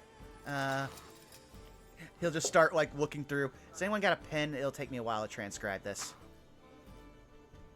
She kind of just pulls out a pen and goes, here you go. Okay. He pulls out another notebook, sets it down, and then just starts using a terrific transcriber to basically give her about a week's worth of notes in the span of the hour the spell takes to, like, complete. There you go. As the time goes by, she takes the notes and goes, Thank you. gives you a hug, and she looks up at you, Goldblum, and she goes, Thank you. hugs you, and goes, I'm rich! and runs. I imagine Daedalus when it was like, do you have any notes? Daedalus, welcome. No, Daedalus, Okay. No, Daedalus just opens up. Cool. Daedalus opens up his new cloak and is just like, what do you need? what do you have finding, stranger? Got some rare things on sale, Rosie. Just God note, damn it! just I note was one. just thinking that. You haven't been given the cloak yet. Okay. Pulls it out of his, like, I don't know, pulls it out of his corkboard. I mean, I'm constantly wearing a vest, so. I guess you could say you're quite invested in this. But I need a. You know what? Yeah, it's 8 o'clock. It's 8 o'clock. 5 o'clock somewhere. Glad to hear that you have some good vestures. But yeah, no, like that, like any other time, Daedalus would be like surprised at how much something is worth. But again, his entire family, like this is what they do. They revolutionize the mining industry and constantly work with dwarves in the gem market. So seeing a bunch of semi-precious stones that just equate to a large amount does not faze him. Now here's a fun question. Where'd she find them? I mean, hey, Good question, Mega Man. we aren't business partners. We were basically just, contract associates. Mm-hmm. Anyways, we will cut away from you guys, and we will cut back to our good friends Chuck and Belcor Chesta. and Oh. Belk. Well, actually, I was going to ask, do you think this would be a good point to set for a break? Yeah, now would probably be a good point for us to take a small break. Which is good, because I need to throw up the technical difficulty sign and kill my Google Chrome so I can reopen it, because for some reason it was taking up over 25% of my CPU, which, when you're running OBS, that's a significant amount. Yeah. Also, don't worry Hey, about the things Rosie. I was just gonna say Google Chrome is Pac-Man for browsers, so that makes sense. Bob, I'm reading through all these things you're putting in here, and I'm enjoying this. Don't worry about it. It's fine. It's fine. Just some minor calculations and some Hey, boss. plotting. hey, boss, is it hydrochloric or hydrocomic? I don't know. You want the hydrochloric? Okay, boss. I thought it was hypersonic. No, that's No, the we're Android. making the hypersonic. So what do I do with this hedgehog? Put it in the acid. Now, put it in the metal suit in the back. I got a guy that wants it. All right, Gary's saying put it in a jar. No! I love that that was loud enough it came through on someone else's speakers. I also realized that for some reason Steam decided to have all of its backup processes going, so that's already helping by clearing those. Give me a second here while I bring my browser back up. No problem. In the meantime, I believe I'm going to use the bathroom real quick, and you all should get some, legs, stretch your water, eat your drugs. Don't do school. No, I'm with the science team. I thought it was eat your prayers, say no to school, and do 4 hours and do 8 hours of drugs every day. Sometimes the ecstasy of drink overtakes us, Gordon. They took my wife in the divorce. That's still my favorite line out of that entire series, and that's literally was an on-the-scene flub. They took my I know wife. there's a world in your dreams, Gordon, and I need to go there. Also, give me a second, because I've just, every time I rejoin the Saved by the Spell game, I temporarily have all the powers of God and have to turn them off.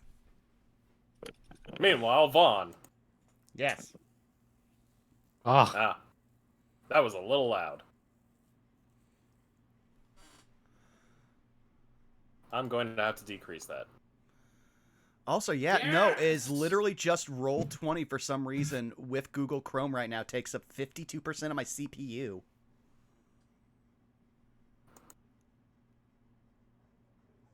There's more.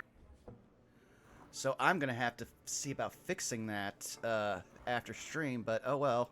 Give me a second to get everything back up, and I will switch on over to the screen that we need.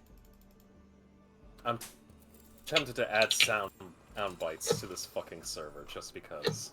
Google Chrome is well known for being extremely CPU hungry. Like, you could have two Yeah. tabs open and it will destroy your entire processing power. I know, but I've never had this Yeah. problem while Yeah. streaming D&D before. I think it's the new UI. Well, I haven't Yeah, even started that's using what I it. was gonna say. Like, I'm not even using it. It's still giving Oh. me the prompt of, like, try the new toolbar. Anyways, I'll be right back, folks. You all enjoy. Chat, bully the shit out of my players. I give you power. I mean, you can try, but you see, I have all the power here Why as you it's my bullying channel. me? Damn it, Wiley. And I also have power because I am a mod. Well, actually, Why does this keep happening to me?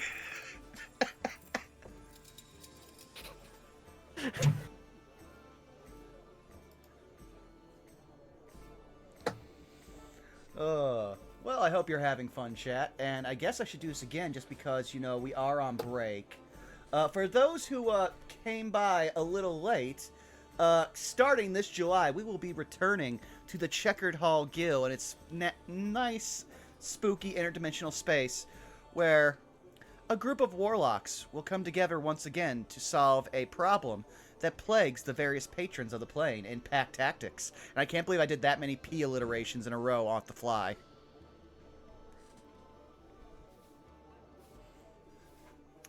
But yeah, there might also be some new surprises. But we will keep that until certain things get closer to July. Which, CG, how's it feel to know that you have a hard cap on how much you have to DM between this and your Tuesday game starting back up?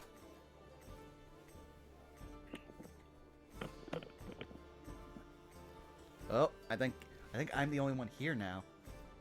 Nope. Look, Gordon, ropes. Look, Gordon! Help me, Gordon!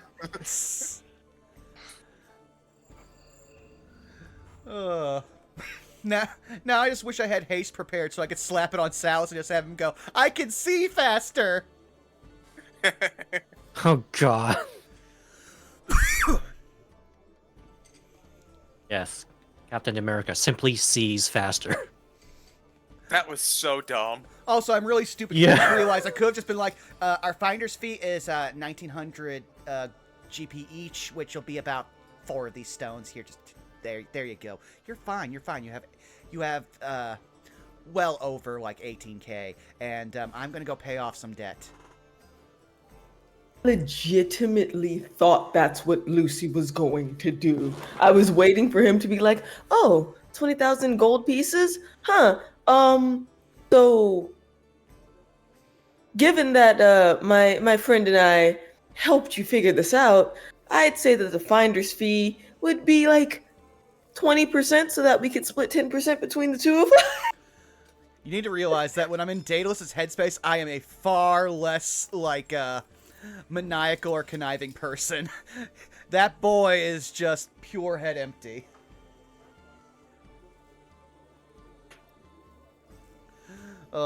Just to give you a heads up, Vaughn, there is a scene there was a bit that I am hoping to be able to pull when I give you the cloak.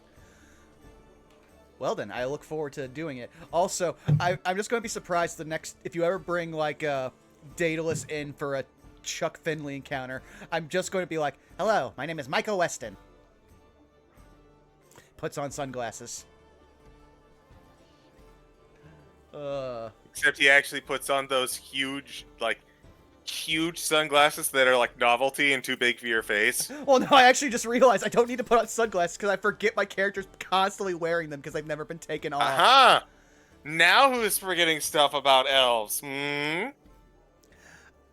I'm forgetting a character detail that hasn't been relevant since session 2. Give me a break.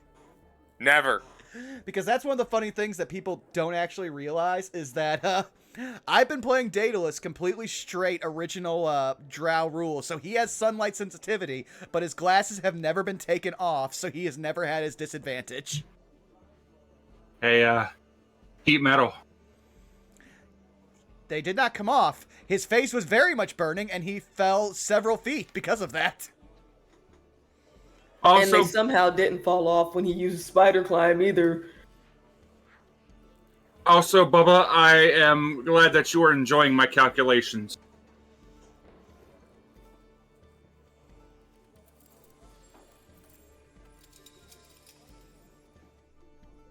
saying the merchant just, I've got some new wares for you, stranger. Me, antique shop, entire time. Oh my god, so many things, not enough money. Help. Oh, you think it's you're feeling that way now? Just wait until we drag you into the ley line. Yeah, we haven't even found like the good shit. We found one good shit, one singular good shit, and a bunch of knickknacks. We That found is going Zap to be Brannigan. so fun. We did. Yeah. You found I Zap Brannigan can't and wait to find survived out Zap the Brannigan. specs on those. I also can't wait to find out the specs on those weapons, on the switchblades either.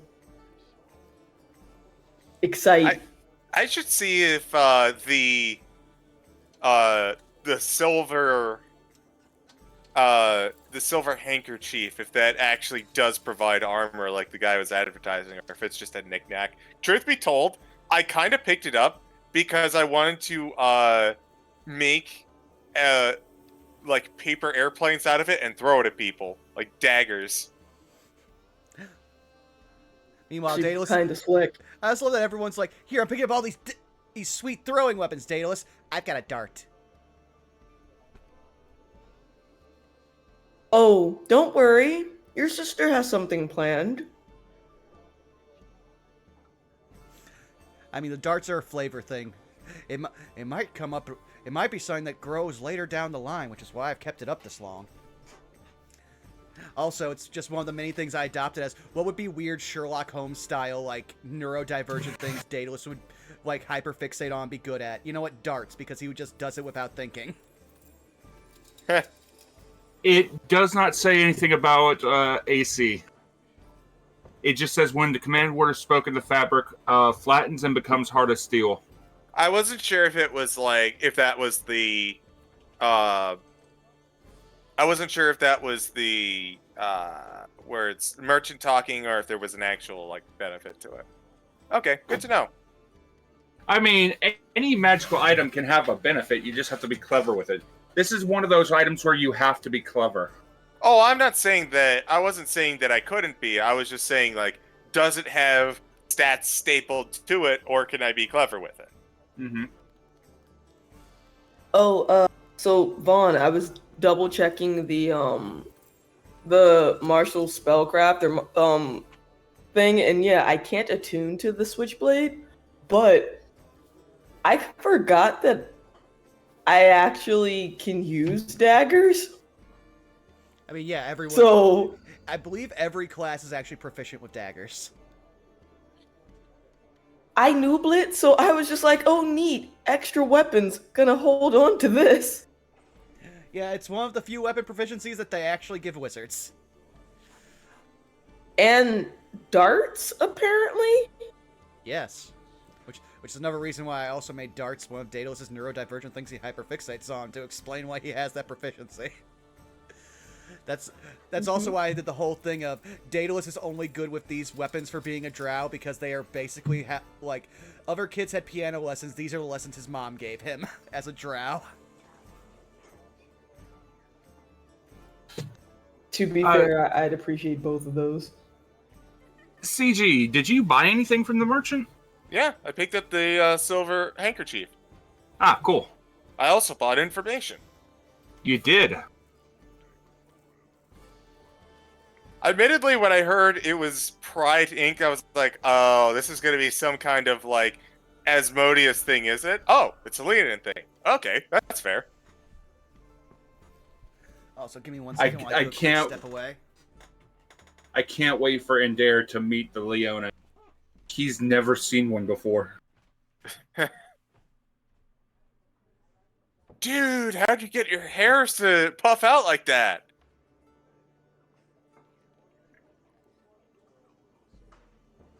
My mind went in a different direction. Daddy? Sorry. Daddy? Of course, I now mean- we Or know. mommy? Also accurate. You're not wrong. Yeah.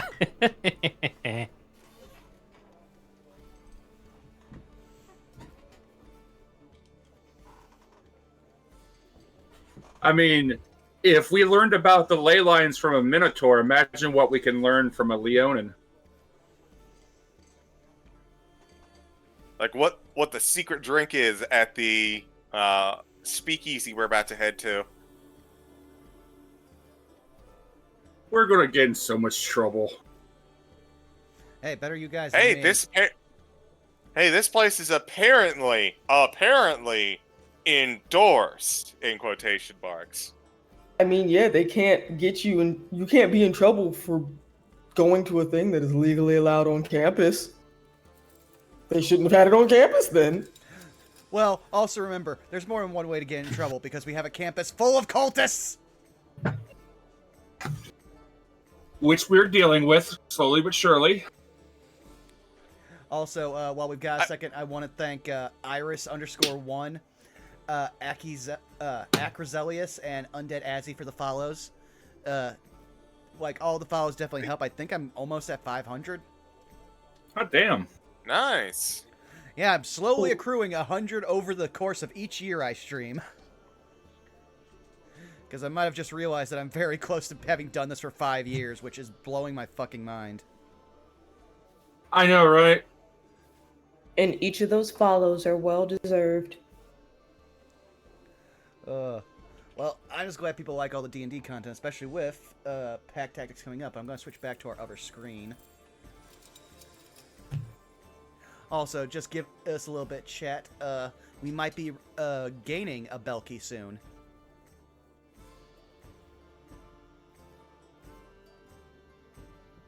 We also hope everyone's having a happy start of Pride Month.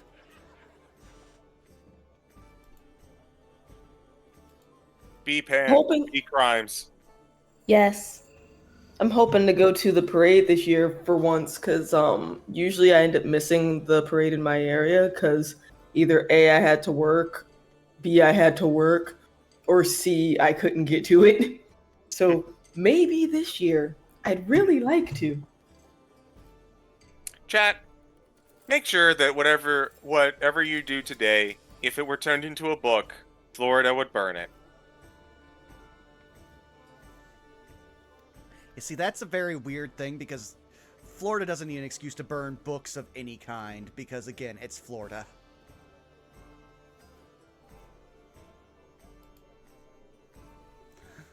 I'm just imagining a man. I lit this book on fire. Why? I don't know. I don't know why we're from Tennessee in Florida. Shoutouts. I'll give Florida some credit.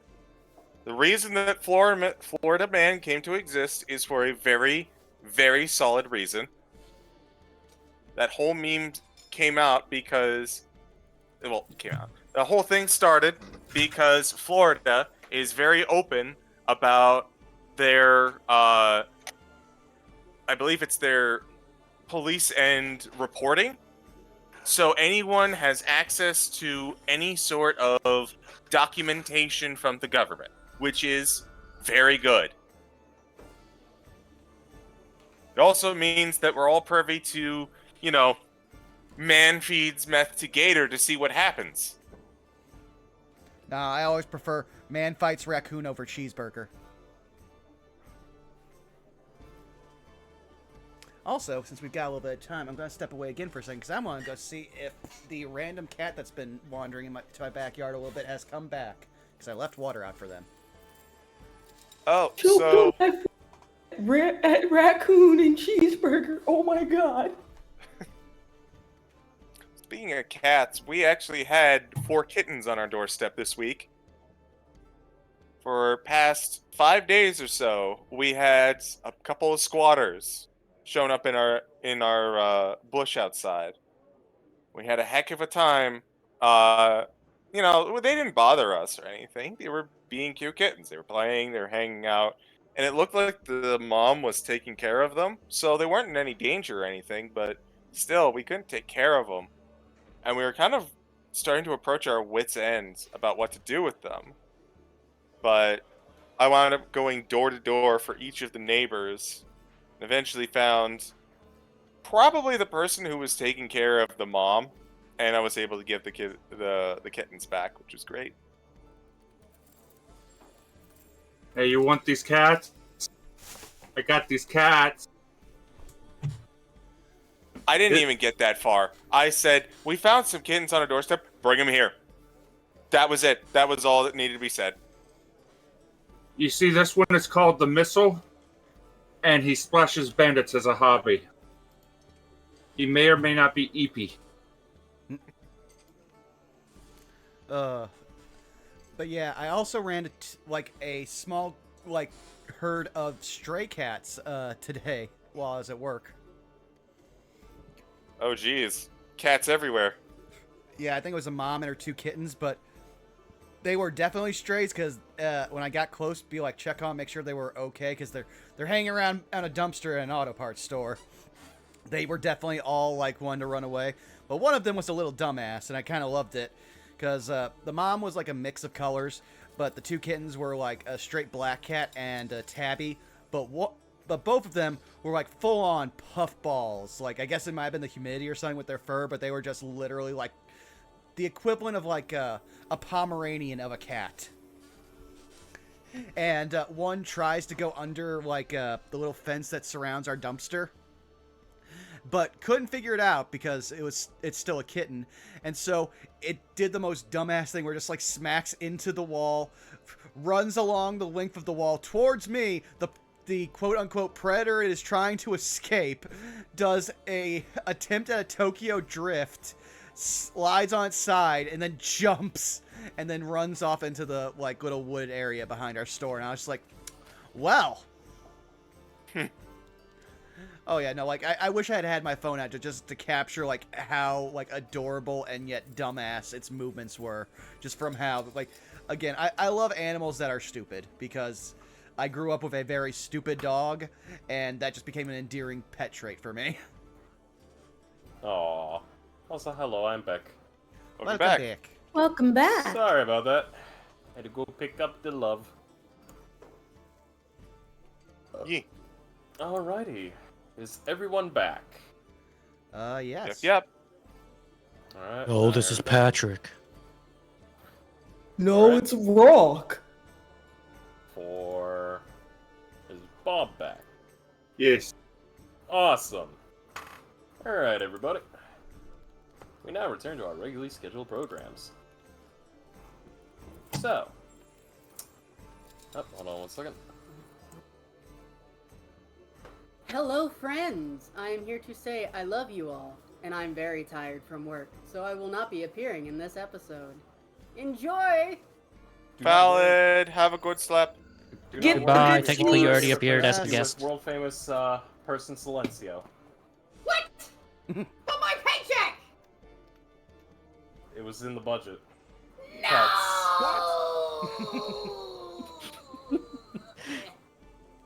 Here's a free bobblehead. Now get out of my office. Damn, I didn't put Darth Vader's no in here.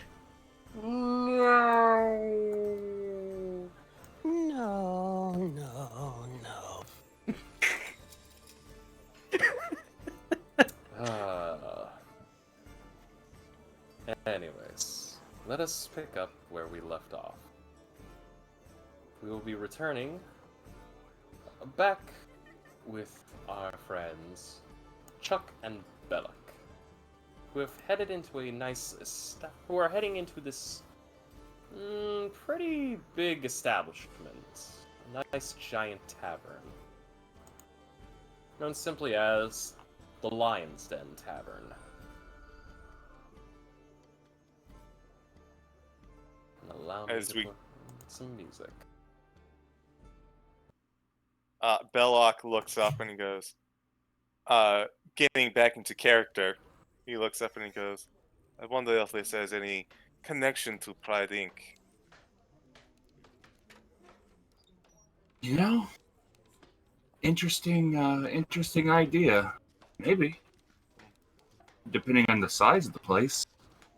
That'd definitely be a potential.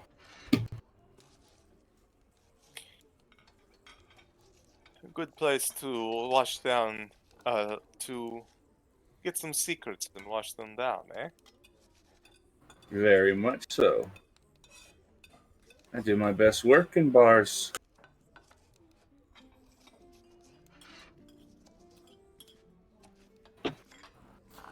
As you enter into this tavern, you see it's thriving with a whole lot of business. There are people left, right, and center. The barmaid is currently being swamped by dozens of patrons. You see drink goers here and there. You see just vast amounts of food coming and going. In fact, I actually put on a little bit of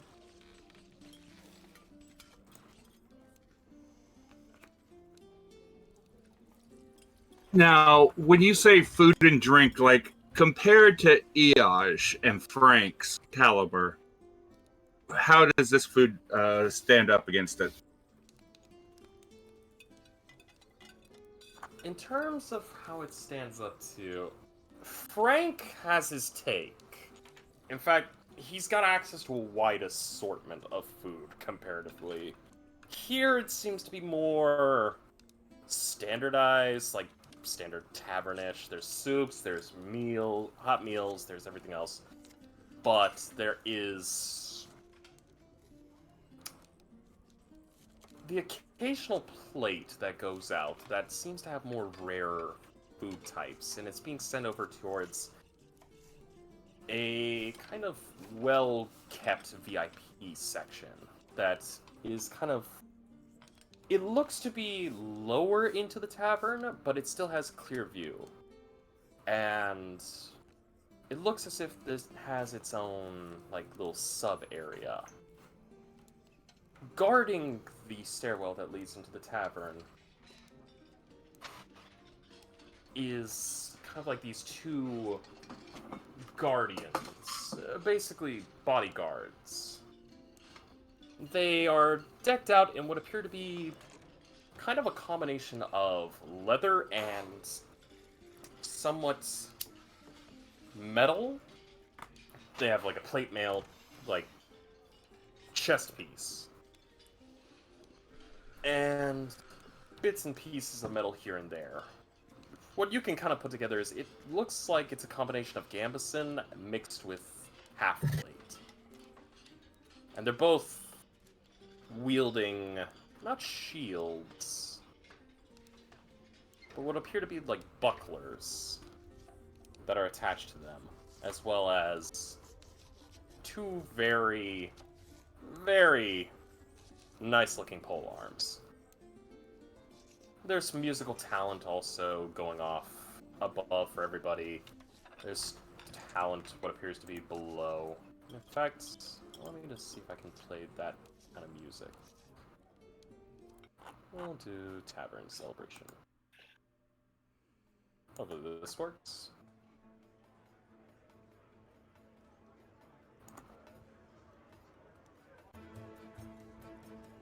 There we go. You all can hear that, right? Mm-hmm. Yep. It's just a touch loud, though. Not really on my end. How about- Mine went just lower on yours. Oh, there we go. It was only by a little bit, like when it hit the high notes. Yeah. So yeah, everybody's having a good time. Drinking left, right, and center. Couple different people in. There's some Goliaths, some humans, elves, basically every kind of walk of life in here.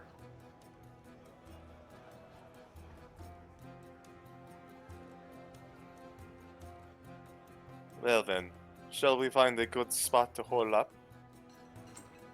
Oh yes, most definitely. Let's find some place that we can just settle down for a little while. Excellent.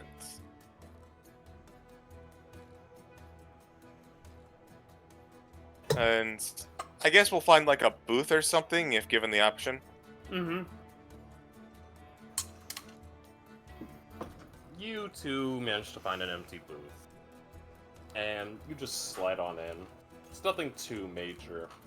And eventually one of the servers comes up to you and goes, "Welcome to the Lion's Den Tavern. How can I help you?"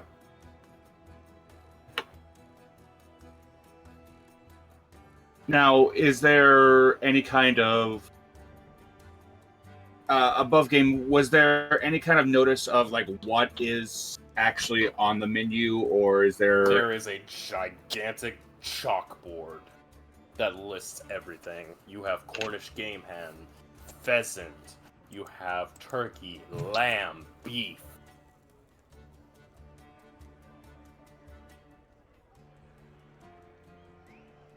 Basically, all kinds of the original meats that you'll find in the world here, it's all up there. He pulls out the business card and looks it over slowly. A man that I met in the market told me that you had really good elven wine. I'd like some of the game hen, and I'd like a glass of the wine, please. Cornish game hen and elven wine, of course. And for you, sir, points to you, Bellic. Oh, I'll just have a little bit of the lamb. As for drinks, well, I'm the one who's going to stay out of trouble today. Bit Just of a one. smirk. Alrighty, I'll put you down for. Would you care for a tea, lemonade? Lemonade sounds fantastic. Lemonade, of course. She checks it off and immediately goes. And as she leaves, the crowds within the facility just are having a good time. Overall, you guys can get a general vibe of the place as being very nice, very polite. Especially given the warning that we were told and everything like that. I expect that there's going to be no bar fights here. No. You do happen to catch the occasional mean mug-looking individual that's in here, but for the most part, everyone's keeping cool, calm, and collected. This here is a high-class joint. Basically. And it takes about 10-20 minutes. But your food does arrive. And upon it being set down, you both have this wonderful aroma come over you. For you, Chuck, you get this absolutely wonderful smell of the hen. Just, you get the smell of sprigs of fresh rosemary, lemon, Italian, kind of this Mediterranean herb seasoning blend. You can smell the butter and garlic. And as far as the lamb goes, for you, Bellic, you get this absolutely divine shoulder of lamb. Just well grilled. Absolutely tender. It's almost like veal to you.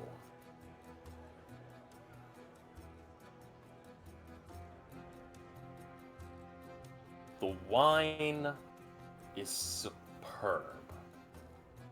It's smooth.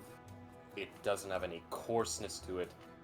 It is crafted with elven handwork. And as far as the lemonade, it's sweet, but with the right amount of bitterness, with the sour.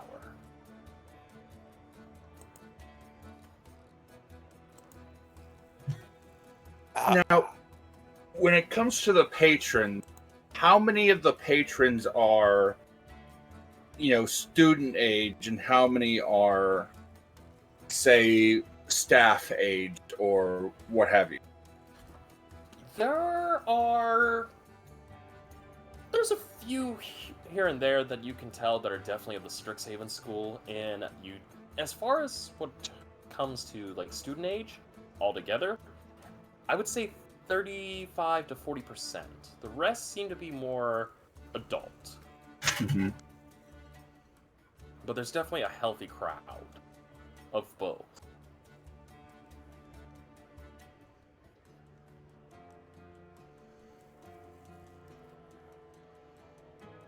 And in fact, at one point,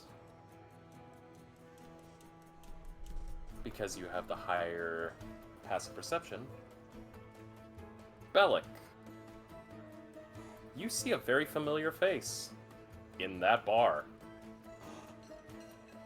You see the face of Antimony,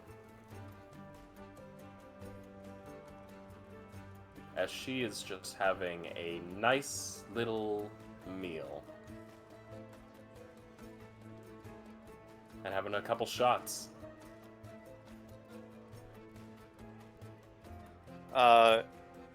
Belloc is going to elbow Chuck.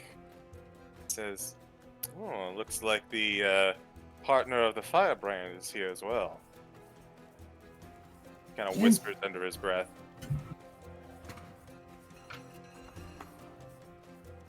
Interesting.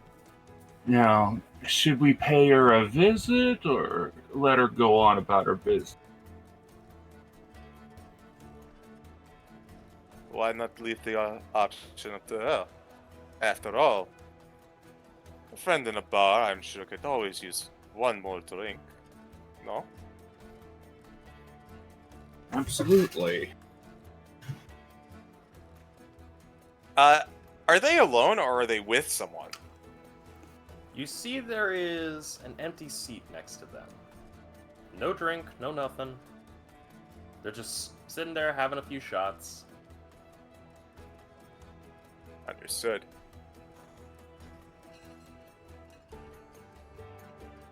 What kind of drink are they having? Shots, you said? Yes.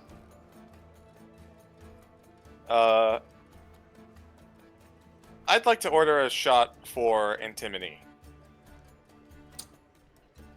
Alright. Now, are you going up to the bar, or are you ordering the shot from tableside? I think we'll order from tableside. Alright. And are you wanting this to be publicly known to Antimony, or are you wanting to do just kind of the gentle folk over there sent this to you. Alright. Antimony will receive the drink after a few minutes. She's told, she turns and looks at the two of you.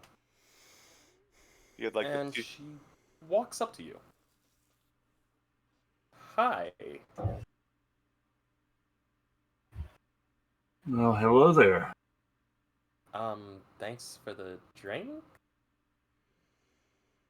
His idea. And he gives a bit of a smile. You just look so very lonely. Aw, aren't you sweet? I'm not alone, though. I always got somebody watching me.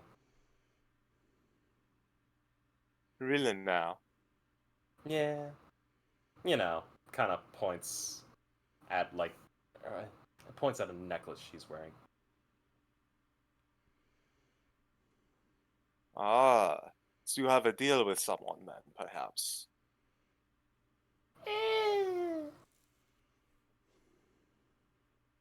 Still have a little fun on business trips, you know.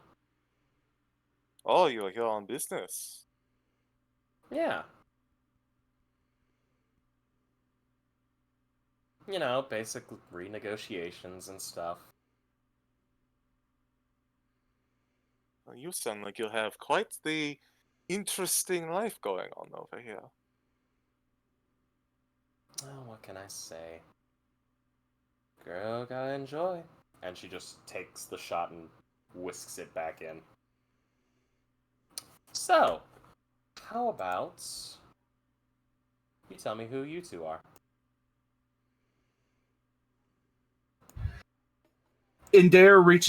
Chuck reaches into his pocket and he pulls out one of those pieces of candy, the quick cures, and he lightly rolls it between his fingers. Just a couple of guys that just showed up here for the first time not too long ago, trying to be friendly. Fair enough. She takes the candy and goes, you know, there's probably something about never take candies from, accept candy from strangers, but you two seem nice. Well, of course, don't take candy from strangers, but alcohols. I don't remember there being a idiom about that. Gotta enjoy while you can. You know, that candy's quite special. Aw, was it made with love? That and other things. I enjoy taking it after a heavy night of drinking. It seems to lessen the hangover. I'll keep that in mind. And she gives you both a smirk and goes, if you excuse me for just a moment, y'all gotta, wash up. And she walks away and heads towards the bathroom.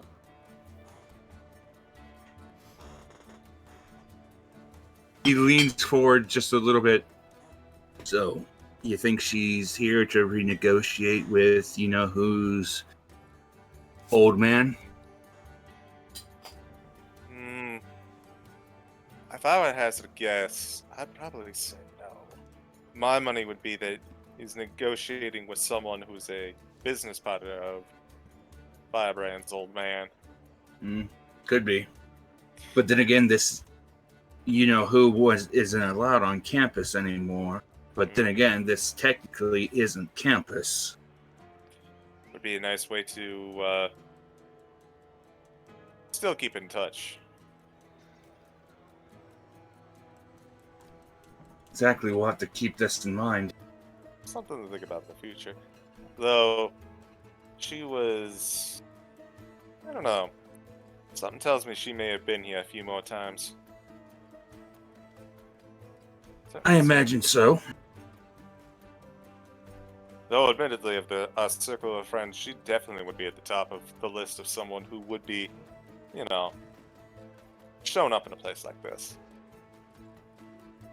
Yeah, I can see that. Makes me wonder if Belky's ever been here too. You know how close they are. I wonder if that might be why Belky might not have come here. Nothing against Belky, but part of me wonders how much she would actually fit in a place like this. She'd probably be trying to get on stage. Yeah, there's nothing that really can stop that girl when she wants to do something, and this is certainly a place that would absolutely try to stop her. True. Although with her connection, she might be down in the VIP section. I was curious about that. So was I. Exactly what you gotta do to get in there. VIP section in a semi-shady part of a multiverse. I have to imagine that there's some degree of chicanery going down in there. Perfect place for, say, bartering of some sorts. Mercantile, or political, or even underworld. Yep. Someplace nice, private, quiet, that you can drink over business talks. Gods, too. Out of curiosity, the armed guards, can I get kind of like a sense of like how seasoned they are? Like, do they seem like just kind of mook hired muscle, or do they seem like hardened warriors? They seem mookish. just off of that. In fact, you don't even need to make an insight check for this one. They're pretty much mook. However, the gear is not, it's not shit. It's pretty good looking. But then again, it's good looking. Mm-hmm. Well, they're pretty well geared up. The quality of the wielder might be questionable. Certainly seems like the type to value quantity over quality. Organization, perhaps. One with deep pockets. Well, then again, it might just be all for show. You're not hostilities in this place is not looked happily upon. That's true. I was specifically warned that if you have any kind of problem, settle it outside the ley line. Good to know. Curious, sir, and curious, sir. I think you and I will have to make note of this in the future, should more stuff like what happened with Daedalus start popping up. This would make an excellent place off campus to meet up and discuss. A good hideaway, a good place to settle down because of the anonymity on top of the fact that it has certain protections and the fact that not very many people know about it. Indeed. Besides, can't trust Frank to scare off everyone, you know? You gotta Yeah. give him a real wink. Oh, I don't want to get on Frank's bad side. That dude, did you know that he's technically under house arrest?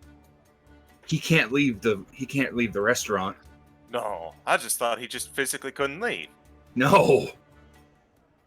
Dude, he destroyed an entire town. Oh. That is one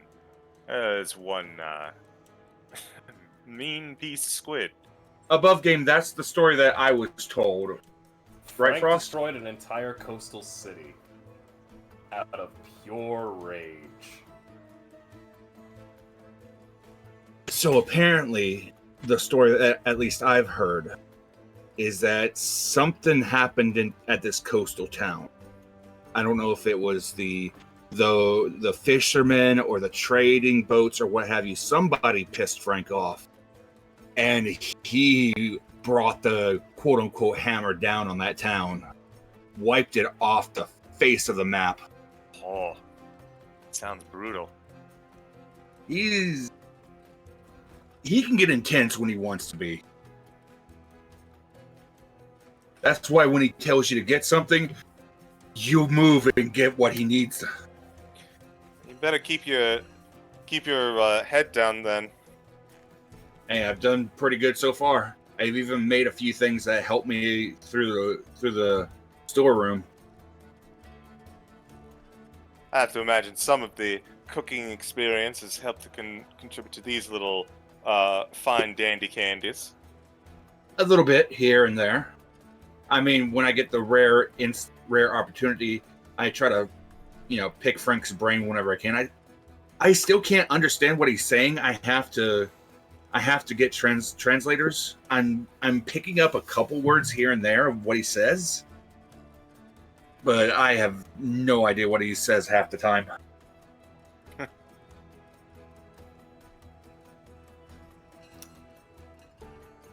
As you both continue this conversation, eventually your server comes back, and she brings to you both 2 shot glasses, both filled with this mixture of red, green, and yellow liquid, and goes, "You two ain't from around here, are you?" First time. Is it that obvious? He gives a smile. Well, we kind of have a thing where if somebody new's here, the owner basically has a policy, free drink for them. At least, house special. Oh, I suppose it would be a little to dismiss a free drink, even if I am trying to keep my head clear. One can't kill me. What is Believe me. this concoction? This is Savannah. It's a very nice little Far Eastern drink. Eastern, eh? Mm-hmm. I personally like it myself. Now, by chance, is this a sip and drink, or is this a down in one shot kind of drink? Down in one shot, you don't sip. If you sip it, you're gonna miss out on all the flavors. I suppose it'd only be fair to down it at the same time, no? Indeed. He raises up the glass for a toast Clinky. to the Lions. And Yes, after, indeed, he'll down it along with Salas. Indeed. You both down this drink. I'm going to need you both to do me one favor. Roll me a Constitution check. Not a save, a check. Oh boy. We'll see how I do. Ha! That's a 21. That makes sense. I don't drink. I thought that 4 was mine for a second. So I'm gonna tell you this, there is a second one that will come, but the first one. Salas, as you down this, the first thing that hits you is spicy. It is like ghost pepper spicy. It burns your literal throat, and you swear you feel like it's scarring. And there, it's a bit spicy, isn't it? Not too bad. I would also now like you both to roll me a second Constitution check, not a save. Natural Uno! Oh no. 19! Oh, this'll fit thematically considering what comes next. The first was the red part, the second was the green part, and that's where shit really hits the fan for you, Salas. The bitter. You are hit with a bitter, sour taste. Like the most sourest candy you've ever had, and now it's just wrapping that flame and turning it into sour puckle gut punch. For you, Ender, it's an interesting take, as it takes the fires of this spice and turns it on its head towards bitters.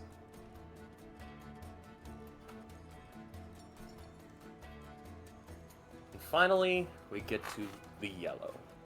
There is no need for a Constitution check. But I will do this, because Salas, you did roll a nat 1. I need you to roll me a Constitution saving throw. 20. Thank goodness. Good, you don't deal with what would have happened. The yellow will help out. That yellow is the most crisp taste of beer. Well, I wouldn't say beer. It's like a very nice malt whiskey. Smooth flavor that just, like a gentle lapping wave on the ocean, overtakes the spice and the bitterness, cleansing the palate, and leaves a refreshing taste in your mouth.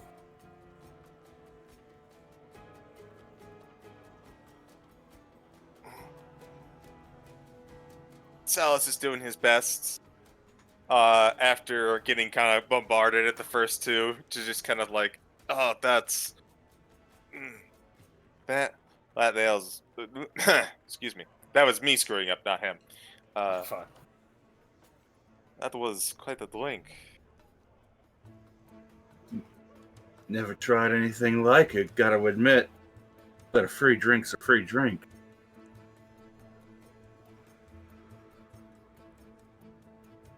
I think I'm gonna like this place. Respectfully. I keep slipping between accents. Respectfully. I think I will continue with my lemonade.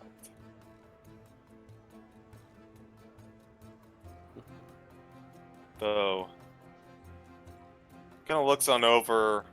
Well, is the server still with us? The server has left you guys.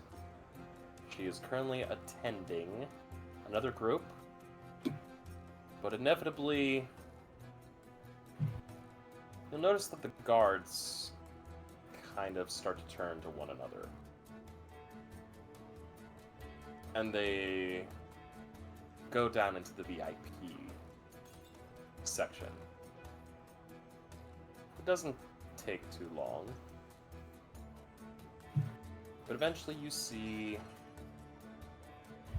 they return back up,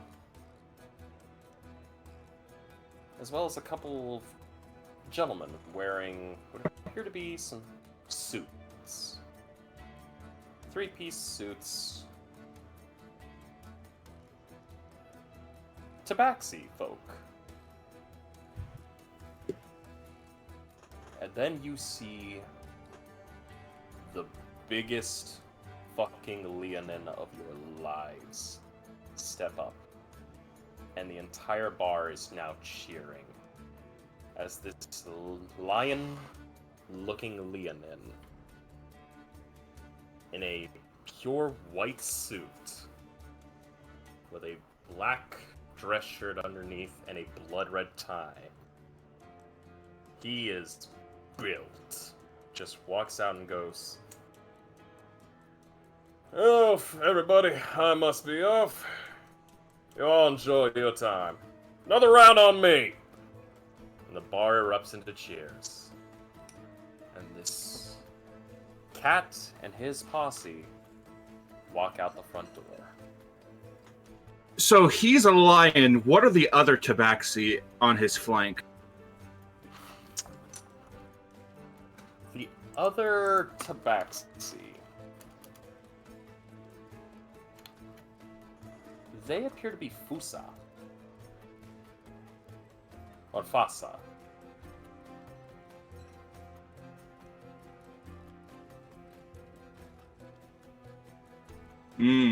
Okay.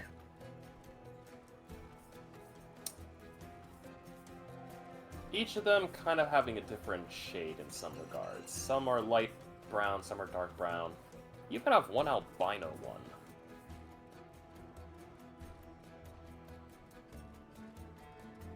They all have their black suits. And you notice these small little rods at their hips. Salus, with your passive perception, you'll also notice that there's some markings on each of the rods. Markings, What is- you say? Mm-hmm. One that appears to, and they each appear to have the markings of a bolt of lightning and what appear to be notchings for each, where it looks like the rod can be turned onto each notch. Notch 1, notch 2, notch 3, notch 4, notch 5. It goes up to 10 notches.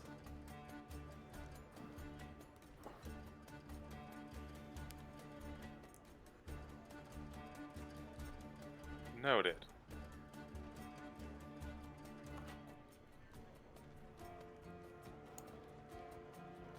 Belloc is going to turn on over to Chuck.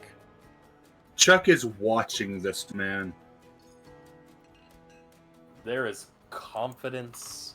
There is stride. This is a man who, well, this is a cat who knows he's king in this jungle.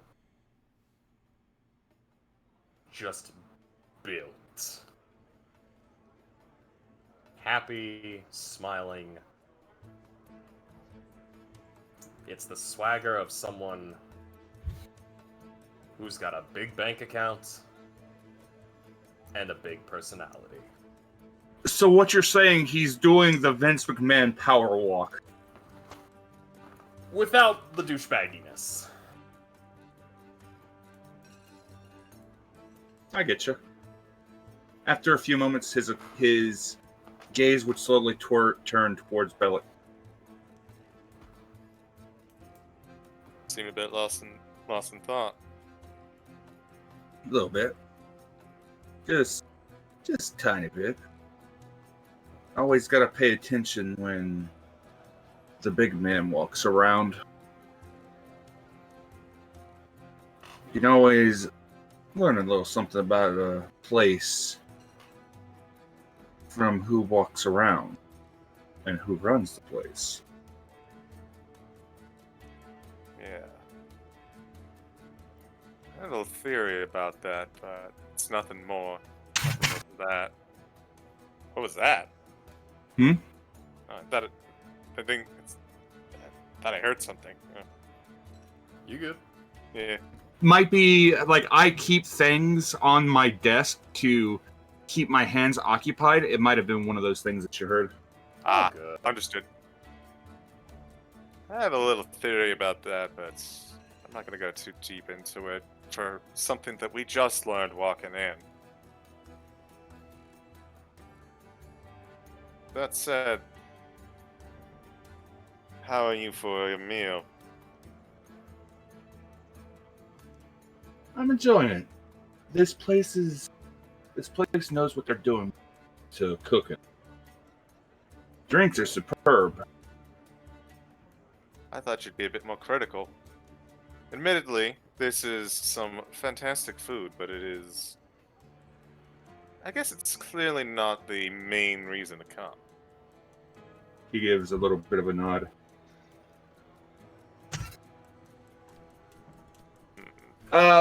Frost, is there any way that I can roll or what have you to kind of ponder the general quality of this food?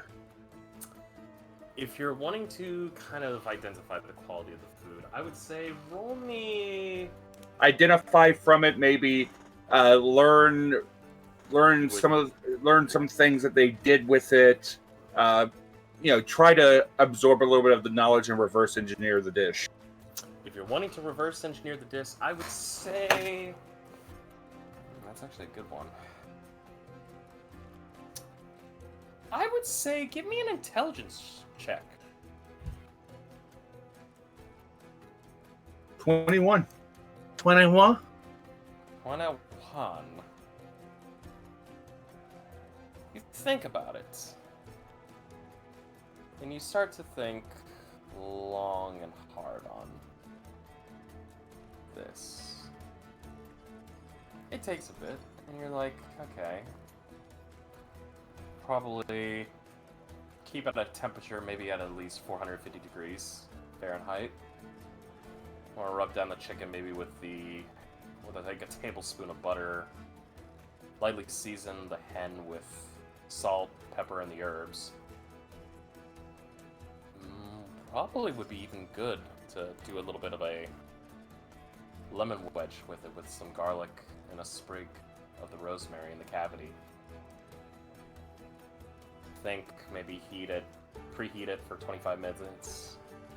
Reduce the temperature maybe to 350 degrees. Let it cook for maybe 25 minutes. Probably let it rest after that for 10 minutes. He smiles at Bellic. Well, it's enough that it's a high enough quality that I've been able to learn a thing or two.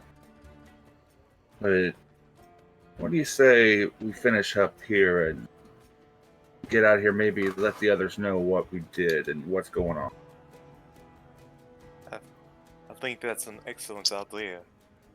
Think it's a good idea that think this place is all right enough to bring everybody in? But of course, I think we'll need to keep an eye on specs. Firebrand is cognizant enough of her own actions that we can only keep that I'm sure she'll find her way into trouble, but she'll find her way out of it. And Mr. Stone and the caretaker, I think they'll both handle just fine. Although I doubt that the caretaker will allow Specs out of their sight for too long. Well, I suppose it's good then that we found a way for them to keep in touch, eh? We will have to keep an eye on Specs, especially if we come here. Who knows what's going to happen when he tries the drink? I hesitate to think of Specs on any form of stimulant. True. That being said, I think it's an excellent time to take a leave. And in there, we'll go ahead and pay the tab, leave a rather healthy tip, given the service that they've received, and he and Bellic will take their leave. Of course. Real quick, once we are out of the ley line, I do have something I wanted to just quickly say to Ender. By all means, please. So once we're back on campus and kind of outside of the ley line and no longer having up to keep appearances, he's going to turn to Ender. Hey, thanks for bringing me in on this. Oh, hell yeah, dude. I figured that of anybody, you'd want something, quiet like this, and on top of that, buddy system, Of course. Oh, God. There's a reason why I always come to you whenever we've got this cloak and dagger kind of shenanigans. You are absolutely right on that, and you are a fantastic partner in crime, I must say. Thanks. Of course. He gives a little bit of a smile and a very light pat on the back. And you get that oh so familiar Chuck Finley smile. As Bellic returns his own toothy grin. Come on. Let's see if we can't flabbergast a few of our friends with some new gifts. Yep. Let's get it done. And he gives a chuckle. And as they're walking off, holy shit, did you see the size of that cat? The one in the white suit? He was so big, man! He was fucking huge. And the scene fades to black as they're walking off. We walk off. Back onto campus. And as the day comes to a close, so too shall this session. And with that, we end session. Hey!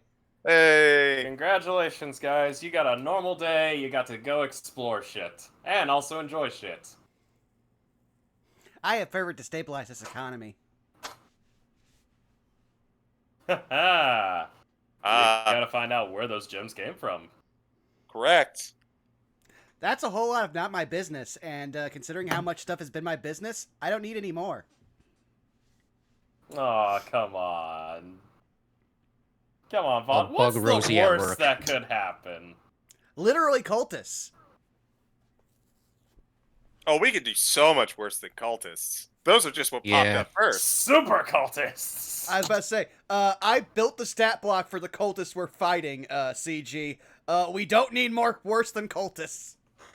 I've seen what J Frost has shared with me, dude. Yeah, but those aren't the things that we actually planned out, so that's just stuff that he wants to play with in a different game, one you'll probably be in, and I won't. So you get to deal with that. You think a different game? No. Don't worry. I'm not gonna kill you all. Yet. It could always be worse. It could. The concept of infinity, there is no cap. It can always be worse. Yeah, I could throw the Infernal Just- Triumvirate at you guys. It's multiply by any number. I would like to let you all know I am not above running like hell and abandoning my party. We're aware. You abandoned the party? No. And I am also not above making a deal with the enemy in order for my own survival. That's a good question. Hey, Bubba, how many dings are we up now? I mean, he did fully abandon the party. He took one with him. It's true. This was a stealth mission. I'm not going to the 3 that did not go. There are reasons why those 3 or 4 did not go. This is a stealth mission. Cast Thunderclap. I mean, to be fair, the 2 people who could actually disguise themselves are the ones that went. Personally, that makes sense. I should also point out. I mean, I could be a spider. I literally discovered a secret plot that one of our teachers is traveling the multiverse to try to understand by going to the library. I think I am very good at stealth missions. I think you're very good at falling into shit. Yup, that last one though. Hey, let's not I could be forget. stealthy. I can act like a squirrel. Be your pet. It's true. You now perfectly can mimic a squirrel. According to Bubba, we are on 10 at the moment. I also want to point out that there is one person from Roll With Me, like I've mentioned this before, but they comment on every episode, so I know exactly where they are, and they are just slowly letting the chaos of the setting actually hit them, because they were in the early points where like, wow, Indare's the most chaotic thing here, and they're slowly just being like, oh, because I think they're just about at the point where, oh yeah, they're at the episode entitled Blood in the Water. Don't worry about it though. You guys got rid of your blood-sucking problem. Everything's good. I actually was talking to the second oldest person at my job today and found out they were into D&D and got to share with them the story of the Rod of Shifting, and they could not believe it. Because I opened it with, so I did the greatest, oops moment that I will never be able to top in any game ever. And it's like, oh, please, because everyone wants to be like, yeah, sure, I bet I can top that in a D&D story. No, you shifted the entire universe! 2 inches to the... What was it, left or right? To the left. Right. No, it was to the left because Naylock fixed it to the right. I remember. Yeah. You just, to the left. And it was to the right. And it was 3 inches. Shut I up, remember. Rose. I remember exactly because I was just like, because the moment you realized I altered the movement of all the celestial bodies, it hits you and it just imprints on your brain. It's just, sometimes you...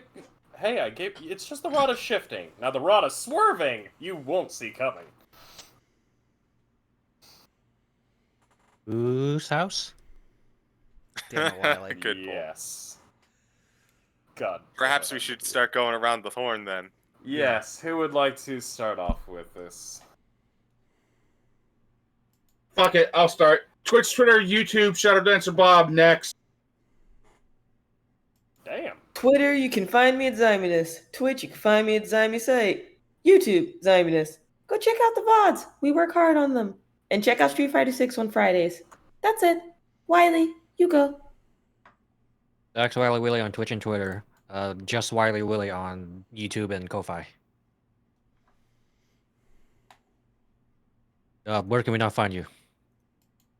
Nowhere, because I don't much care for social media, but you can find me on various good beans D&D channels like twitch.tv/fartingtart.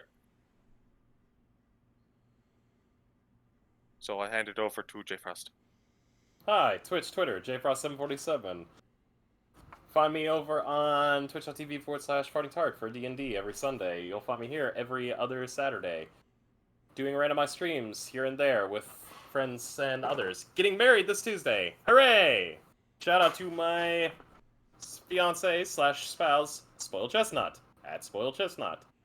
They are awesome. They do art. They work hard. They are amazing. I love them. And I'm going to go probably suplex them into a bed. Vaughn. Well, first of all, tell them something that they might enjoy. One of the people that lives near where I work keeps chickens and a pig. Nice. And another one, literally their neighbor across their backyard, keeps bees. But with that being said, hi, you've already found me here at twitch.tv/BurnoutVaughn. You can find me on Twitch and YouTube, on Twitter and YouTube. Fuck, I tried to do this fast. I tried to be cool. I tried to be clever. No, but you can find me on YouTube and Twitter at BurnoutVaughn as well. And again, one more time before we go, because I really want to show this passion project. We're back with Pack Tactics, everybody. Stay tuned in July. I forget what day we are going to actually pick. I'm pretty sure it's Thursday, but it might be Friday. I don't know. Just keep your eyes out for it. We're going to be jumping in. And also, well, go ahead, CG. It is Thursday. Okay, thank you. I'll try to remember that. Then honestly, I could have just used the older image that actually had the time, but I also don't remember if we agreed on time. Either way, it'll be coming Thursdays in July and possibly 1 week in August. But aside from that, we also have Satire Day tomorrow with me, Wiley, and Citric, and maybe some other people. We'll see what happens, because we're playing Long Live the Queen, and it's a game that's even better when you have more people to make choices.